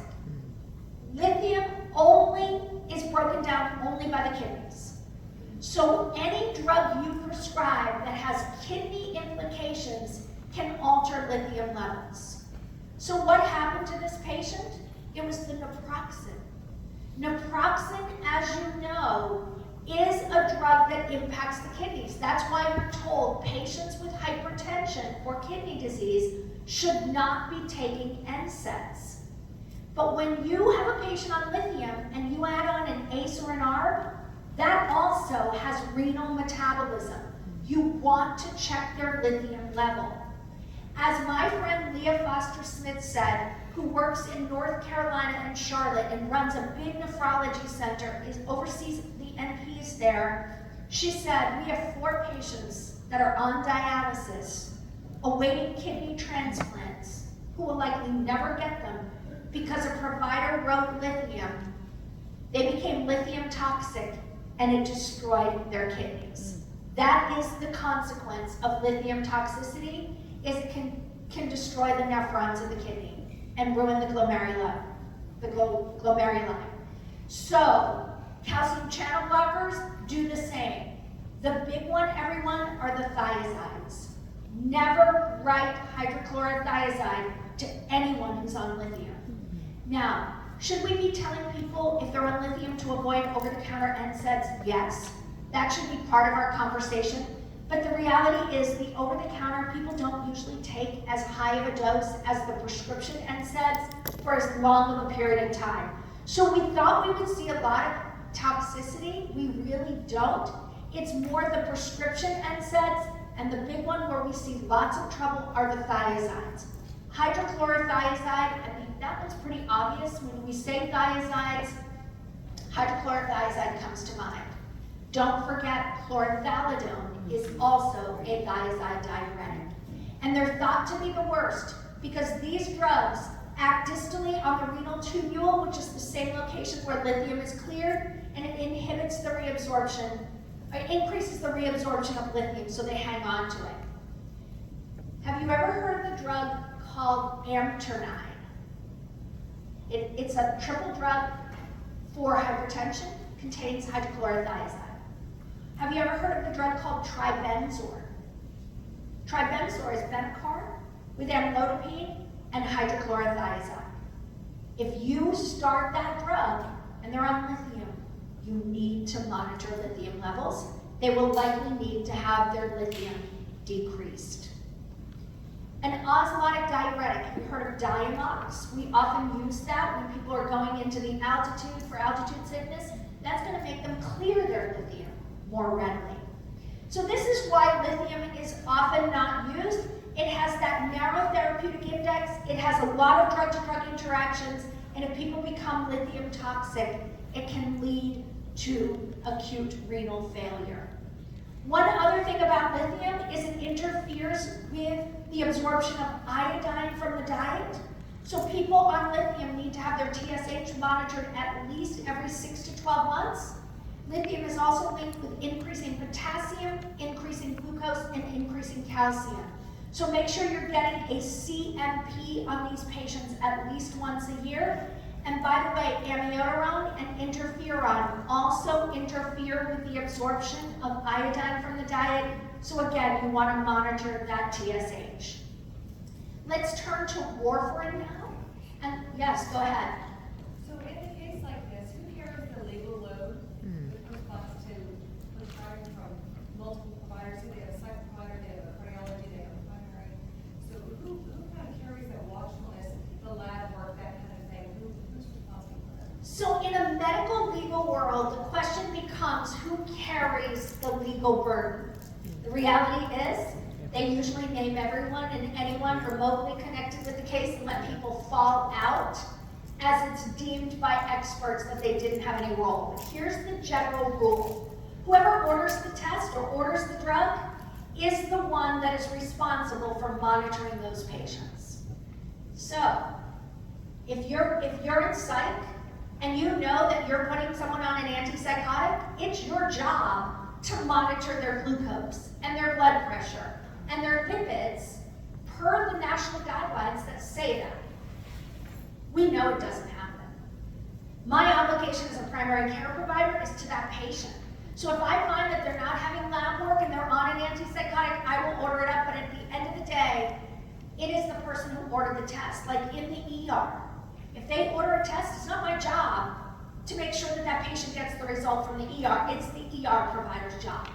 But let's say the psych provider has them on lithium and that family physician wrote naproxen, it's going to be the family physician that will go down on this one because they should have known when they wrote it that it interacted. One of the things we're seeing in malpractice is what we call EHR fatigue. You get so many dang warnings on your EHR system that you just skip right over them because you get these warnings that say it interacts with food. Well, you know, is it going to kill them or isn't it? So a lot of us just skip over a lot of these warnings. So you want to slow down and be careful, but it would probably in that case be the family physician who took the brunt of that case because they're the one that wrote the drug that caused the problem if something bad happens. Great question. Any other questions? All right, let's wrap up the last half of this program. So this is a 76-year-old female who presents to the clinic with clear congestive heart failure. Her weight is up, she's short of breath, she's got ankle edema, she's got bibasilar crackles, and she's clearly in atrial fib. Her EKG shows AFib with a ventricular response rate of 100, and because she's got T-wave inversion in 2-3 and AVF, she's sent off to the emergency room. An echo is done, it shows dilated cardiomyopathy. Her EF is 45%, technically not reduced ejection fraction. In the world of heart failure, usually under 40% is considered an EF that's reduced, but she's got a big left atrium and a big right atrium. She's admitted to the ICU, she's in congestive heart failure, she's in AFib. She rules out for an MI. She's attempted to be cardioverted, they can't cardiovert her. She's offered the DOACs, the direct oral anticoagulants, because she doesn't have a valvular AFib, it's a non-valvular AFib, and she refuses them due to cost. That's the unfortunate part, is that the DOACs now have reversal agents that are available, but people often can't afford them because of the cost of those drugs. So she opts to be put on warfarin.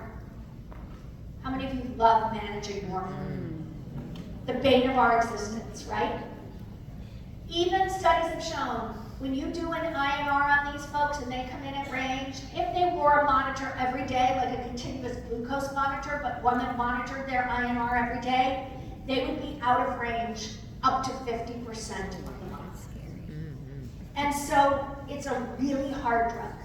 There are about 20 million people in the US who are on warfarin, and there are a lot more people who should be on it, but providers won't prescribe it or they won't take it. I have a few people I've told, you are too high risk, or you are not following up with your INRs, I am not prescribing this drug for you, because you are at risk for a bleed. So 98% of warfarin is protein bound, highly protein bound. So any drug you give them that is highly protein bound can displace the binding of this drug. So this patient has been on warfarin, and her average INR is coming in around 2.8. Her goal is 2 to 3 for her INR. She comes in and her INR is 4.3. Well, what changed? Who the heck knows? They start to launch into this discussion, well, I didn't eat my leafy green vegetables, well, I had a drink of beer. I have no idea what changed. But in this case, she said, well, I started myself on garlic to help my heart and ginkgo to help my memory. Do you think that could play a role? Well, yes, very likely, because herbs are not, just because they come from plants, doesn't mean they're safe. This was a really cool article that came out in advance for nurse practitioners. Do any of you remember that journal? I loved it. But it's no longer even in publication, and so there's no reference on this because you can't get it any longer. But I just wanted you to see the herbs and what they do from an anticoagulant perspective. So if you take a look at this, I don't have a lot of patients who take alfalfa or arnica, but I have a lot of women who do evening primrose oil for menopausal symptoms.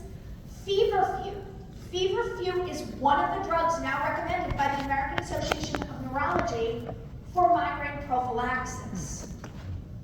We've got garlic that prolongs the prothrombin time, and we've got ginkgo that inhibits platelet aggregation, both of which are not good when you're on warfarin.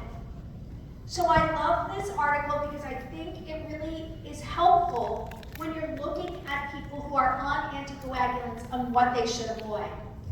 This was an article from EB Medicine on herb and drug interactions, and I won't go through all of these, but I want to draw your attention to ginkgo. Increases the risk of bleeding when it is combined with warfarin. And ginkgo with morphine, ginkgo with trazodone. How many patients do you have on trazodone? They start themselves on ginkgo, the result can be a coma. So just because they come from plants doesn't mean they're safe. You've got kava with a benzo, CNS depression. St. John's wort with DIG, it's going to cause them to clear their DIG. And valerian with anxiolytics, CNS sedation. So as I say to my patients, if you're going to start any herbal supplements, I want you to talk with me before you do that. Particularly if they're on these high-risk drugs like warfarin, lithium, etc. When patients have pain and they're on warfarin, what do we often tell them to take? Acetaminophen.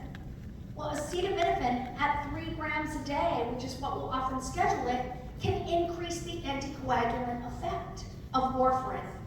Drugs like metronidazole, by the way, metronidazole and Cipro are no longer first-line treatment for diverticulitis. It's now amoxiclavulanate. Amoxiclav 875 BID 7 days is now the drug of choice. I still see people being put on metronidazole and ciprofloxacin. They are backup drugs now. It's digoxicillin for diverticulitis. So you can see lots of drugs interact with warfarin. So I stopped her ginkgo, stopped her garlic, rechecked her INR began to come down. Eventually she got back in range. But it just goes to show that it's not a benign drug just because it's a supplement. This was a case this was a patient in my Concord clinic. She's been a patient of ours since we opened, over 11 years. She had long-standing AFib. She's been on warfarin for years. She is on Medicare, but she only takes Part A of Medicare because she is so financially strapped that she cannot afford Part B. She gets a lot of her care from her naturopaths, but where she's on warfarin, she comes to us at least once a month for her INR levels.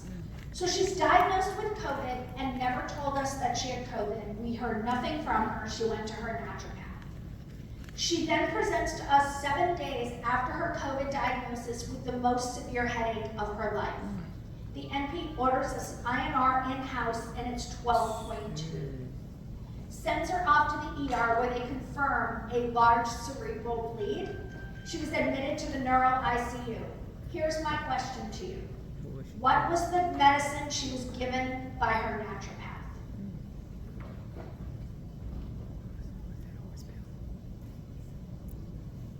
Come on, folks. What's the drug that's been a lot of controversy? She was given ivermectin. She was given ivermectin. So, this woman has since recovered, but this is a classic example of someone who really is on the hook for a malpractice case. Because A, I know that this is controversial, but there isn't a lot of evidence out there to support the use of ivermectin, whether you believe me or don't believe me, at least based on everything I have attempted to read that is without bias. But also because it's clear in the literature that ivermectin interacts with warfarin. So this was a big one. I'm not sure if she'll sue. She really loves her naturopath, but only time will tell. She has 3 years from the time of discovery in our state to file a claim. SSRIs. This is a list of the different SSRIs and their drug inhibition. Notice that fluoxetine and paroxetine are the two with the most drug-to-drug interactions. Escitalopram is the cleanest. I also want to remind you that citalopram now carries a dose limitation. The maximum dose of citalopram that you should be prescribing to anyone 60 and older is 20 milligrams. As we age, we don't clear citalopram as well because our liver mass declines, and it increases the level of citalopram and prolongs the QT. So the maximum dose of citalopram is 40 milligrams, but if they are 60 and older, it is 20 milligrams. And sertraline is said to be the safest drug in pregnancy. So if you're going to write an SSRI in pregnancy, it's sertraline these days. Paroxetine is associated with a 2 to 4-fold greater risk of ventricular septal defects. If you have a patient on a sulfonylurea and they have a UTI and you give them Bactrim, it can induce hypoglycemia.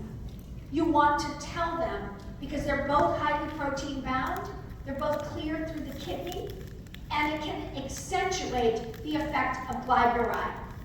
Clary with DIG can result in DIG toxicity, and the drugs like spironolactone, when added onto an ACE, can cause hyperkalemia. You want to watch their potassium. Every time you take a breath, your QT prolongs by about 6 milliseconds. So every breath you take, your QT is going to elongate by 6 milliseconds. So a 6 millisecond QT prolongation is not going to kill you. Most of these drugs prolong the QT by about 6 milliseconds. What gets people into trouble is when you stack drugs on top of each other. So they're on an antipsychotic, you add on azithromycin, and they're taking a muscle relaxant. All of those drugs have prolonged QT prolonging effects. Tricyclics, fluoroquinolones, the macrolides, the antipsychotics, the muscle relaxants, and now I want you to add duloxetine to that list. Duloxetine, or Cymbalta, is now known to prolong the QT as well, as does citalopram or Celexa. So that's what gets people into trouble. What I love is this article from Pharmacy Times that shows important interactions in the older adult. Look at tamoxifen and paroxetine. Paroxetine blocks the absorption of tamoxifen, so Paxil blocks the absorption of tamoxifen. Death from breast cancer, from a drug-to-drug interaction, because it's not going to work. So these are some good ones up there. And what the implications are, I think most of us know the majority of these, but ACEs and Bactrim, hyperkalemia. So this was a case that I was asked to work on in New Hampshire. One of the glories of EHRs is how easy they are to refill meds. When we come in on Monday morning, if none of us have worked the e-refill box over the weekend, we come into over 100 scripts that pharmacists have requested over the weekend. It becomes easy to say send, send, send, to burn through those prescriptions. I get it. So this was a young woman in her 20s who came in to see an NP in New Hampshire for eczema. The NP wrote her one large tube of mometasone, which is a high-potency topical corticosteroid, told her to use it twice a day, and gave her 5 refills. Oh my goodness. Now, if you look at the label, what does it say in the EHR labeling for the prescriber's information for steroids? 2 weeks. Now, do you have patients with psoriasis who use these drugs more than 2 weeks? Of course. But I still write 2 weeks. Twice a day, up to 2 weeks, use sparingly. I give them 1 tube with 0 refills. So she calls in 6 months later, the NP refills it and gives her 1 large tube and 5 more refills. So she comes in a year into this and sees the physician, who's her primary care provider, for a well visit. She's got striae, stretch marks, from her belly button to her feet. Her skin is so thin and glossy. I saw the pictures, and you could see these stretch marks all over her leg. What was she doing? She was using this as a moisturizer. Oh my gosh. Every day for a year. She sued. This was a $500,000 payout. So, what could have been done differently? 1 tube, 0 refills. In our clinic, the maximum refills we give on any drug is 6 months. That way it gives me an opportunity to ensure that these people who need their chronic meds are getting seen at least once in the 6-month period. And if they don't have an appointment on the books, I'll hit deny, say to the pharmacist, tell patient to call clinic, to book an appointment, and refill meds. Because they try to avoid us by going to the pharmacy. And if they have not been seen in your clinic in 1 year, do not fill their drugs. You have 0 obligation after a year to fill any of their meds. What I say to people is, we haven't seen you in a year and 1 month. It is illegal for me by state statute to give you your meds. But sir, we have an appointment available for you today.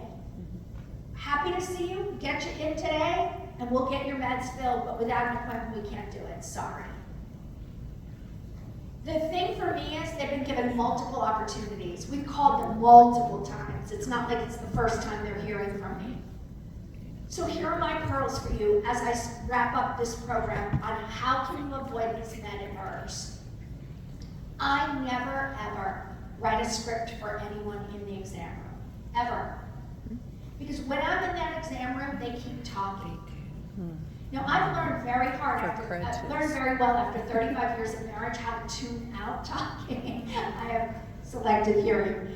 But at the end of the day, the longer I'm in there, the more things they bring up. Do you all know what I'm talking about? So what I do is I say, have a seat. I'm gonna go out and write everything down for you, and I'm gonna order up your meds. And I'll be right on back in. I go out to my desk, and that's where I sit and I think. And I load in all the drugs, and then I go back in and say, here's your love note, this is what we're gonna do. I write everything down for people, and then I say, is this okay with you? I'm gonna send it out to the pharmacy. I double check dosages. Even if someone down the street has been writing this drug, if I don't write it a lot, I'm gonna take 2 minutes and look it up. But I never write drugs in the room because otherwise they keep talking and I'm gonna make a mistake. And I have that list of drugs in my head that when I see them on the chart, that bell is gonna go off. Warfarin, antiarrhythmics, your statins, your calcium channel blockers, your anticoagulants, and consult your drug database.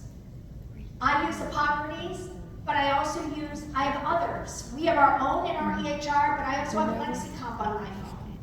There are lots of different drug databases. Just be very weary of that EHR fatigue. Something's going on there. When a drug has a sedation warning, I encourage you all to have a quick text available that you type into that quick text box or that pharmacist notes box. I have one.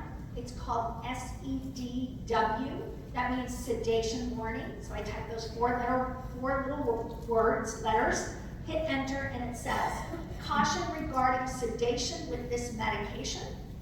Do not drink, drive, or operate heavy machinery while using this med, just to cover myself. This was a case where a psychiatrist prescribed a drug that had a sedation warning, didn't give that warning to the patient. The patient drove, hit a family van, killed multiple people in this family. They not only sued the driver, but they sued the psychiatrist and won. This was a case of a woman who sought a primary care for birth control. The patient was started on oral contraceptives, combined oral contraceptives with estrogen. The provider said, did any of you learn this in graduate school? When you start an estrogen-based birth control, you teach people about aches, A-C-H-E-S, abdominal pain, chest pain, headache, eye changes, vision changes, and swelling in the leg. So that's what I always teach them. He taught her she needed to watch for headaches. She called up and said, I'm getting these headaches. They were associated with photophobia, nausea. He said, yeah, that's not unusual on birth control pills you can stay on. And she had a stroke in her 20s. NPs are also being sued for contributing to substance use. For instance, opioids, higher dosages, etc. So let's talk about documentation as we wrap this up. Documentation is important. It can make you vulnerable, but it is not your most important component of malpractice prevention. The best way to prevent a malpractice case is to have a good relationship with your patient. Because happy patients will not sue, angry ones do. I used to say not documented, not done. I've since come to learn that we have ways around this in the courtroom. When I'm asked, well, why didn't they write it down? Because, sir, there's no way we can write down every single thing that someone says to us, every single thing that we do. Otherwise, we would never leave the exam room and we would do nothing else but document. We try to capture the essence of what's said. Well, then how do you remember today, 5 years later, that that's what you did? Well, because that is what we always do. That is what I always do when this presents to me. So documentation is important. The Board of Nursing says poor documentation equates to poor quality of care. There was a day where we used to have to worry about people's handwriting. Thank goodness we've done away with a lot of the handwritten charts. This was a physician, a cardiologist, who wrote Isodil. Pharmacists thought it said Plendil, and despite the fact that the dose of Plendil was 4 times what it should have been for Plendil, he still filled it, and both the cardiologist and the pharmacist paid.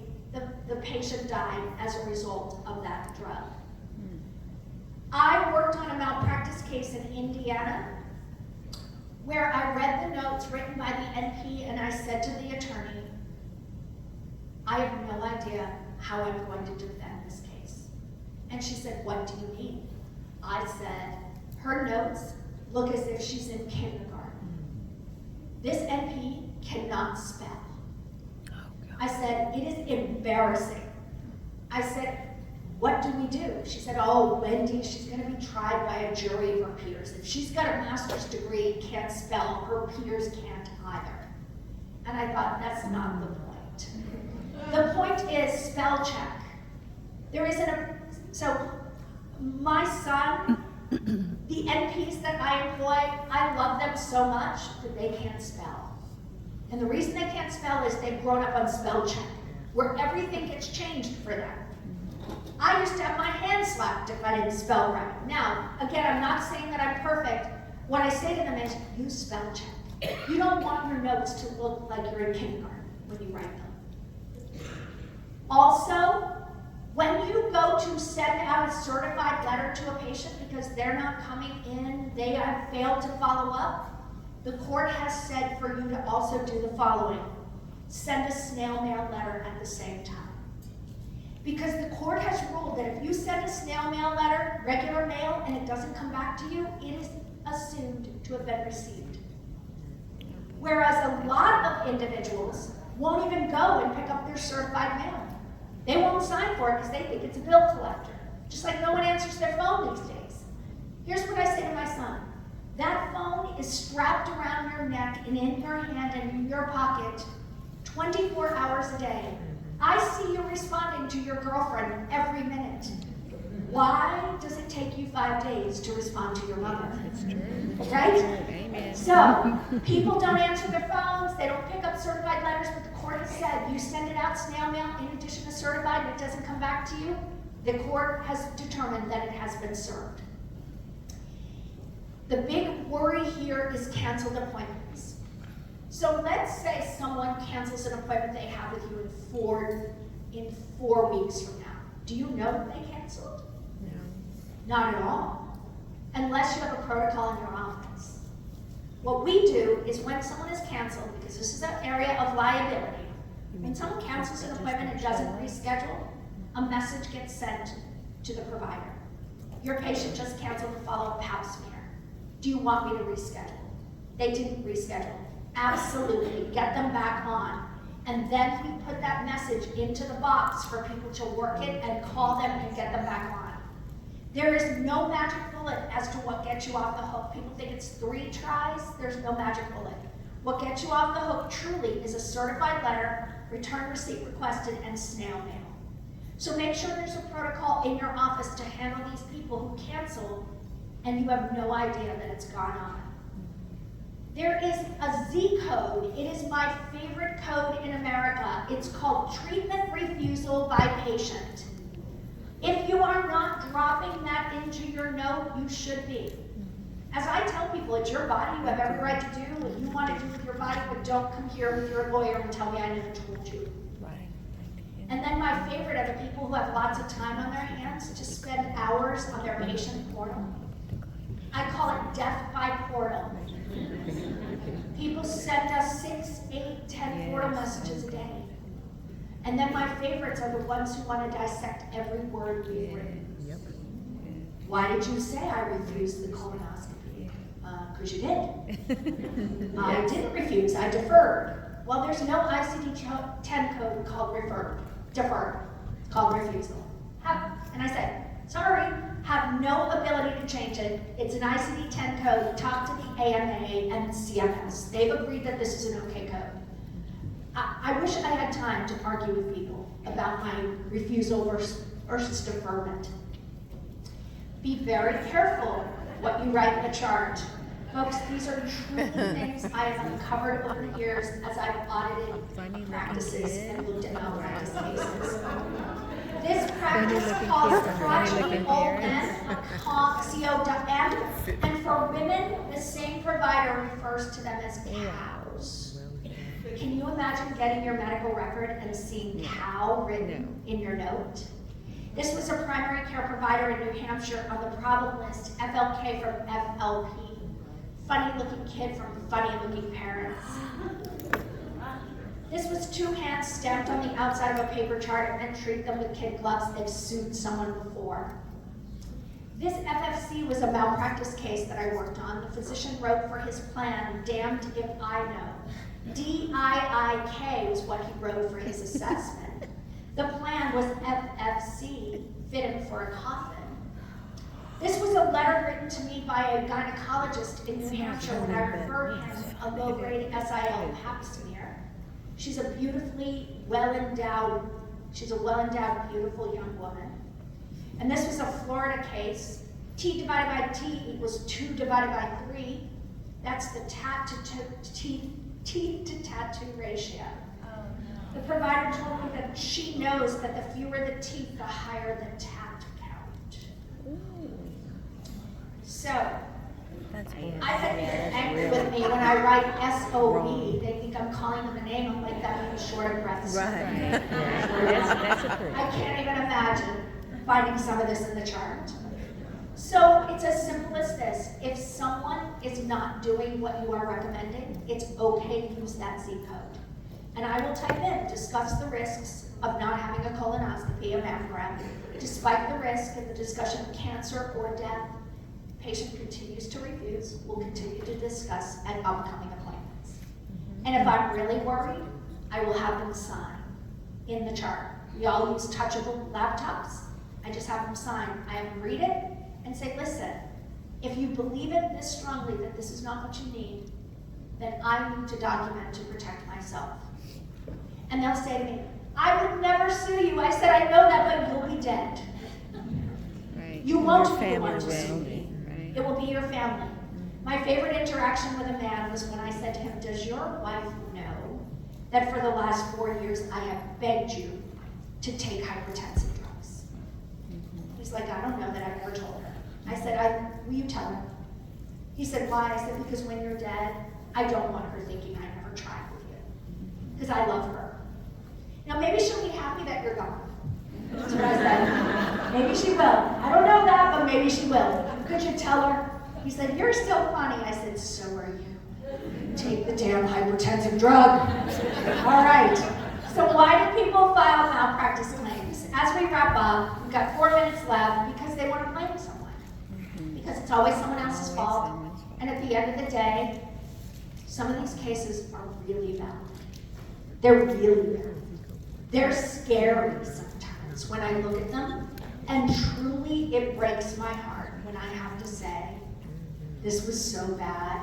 And in fact, I'm working a case now where the attorney said to me, Wendy, I'm going into mediation. There's no way we're taking this case in front of a jury, because if this goes in front of a jury, this is going to be punitive damages in the hundreds of millions of dollars. Wow. That's really sad. But mistakes happen. So people expected a better outcome. But as I wrap up, this is what I want you to take from here. The relationship we have with our patient is our biggest protection, and it's also our biggest risk. Effectively communicating can really protect us. Customer service, it's the little things that mean a lot.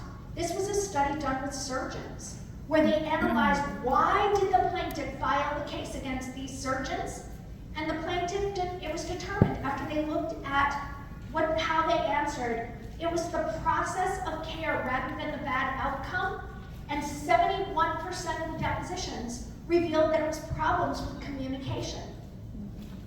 They didn't feel like they were valued. No one ever returned their call. They didn't explain why a problem happened to begin with, and they failed to understand the patient's perspective. And then this was a study where they compared those who had never been sued to the family practice folks who had never been sued, and what they found was primary care who had never been sued before, educated patients more, used humor more, employed better communication, and spent about 30 minutes longer with the patient. So happy patients don't sue, angry ones do. So how do you protect yourself? By being you. When we look at the number of cases filed against an NP, it was 67 in a 5-year span. It was 1,300 in the physician world. Being you. Right. Caring, competence, charting, and communication. It's truly been my pleasure to spend the last 4 hours with you this morning. I'm happy to answer any questions or field any comments that you may have. Quick question. And do not leave here and give your resignation on Monday. Yes. How many patients do you safely see in a day? We have time to go back. We have time to go back. So the question for me is, how many patients do I see or I think are safe to see? Our clinic has a very different model. Our visits are an hour long for physicals, an hour for new, and an hour for transition into care, and an hour for well, and 45 minutes for surgery, 30 minutes acute, and 30 minutes follow-ups. So we do 10 to 12 patients a day. Yep. And I've been doing that now since I opened my And they clinics. make money. And I will tell you, the NPs still whine every day. But what I say is, go take a look at what's out there. Right. 10 to 12 patients, I'm giving you time to give the care that you're supposed to be given. Now use it appropriately, give good care, do the quality metrics, because I want, for me, I will never go back to that 20, 30 patient a day. I think 15 patients a day is where I start to feel like my head's swimming. 15 or so I think is safe. I just met a colleague, he does 50 patients a day. No There is way. no money in the world for me to see 50. I can't do it anymore. So that's my comment. Thank you. What malpractice? All right, everyone, insurance good is night, good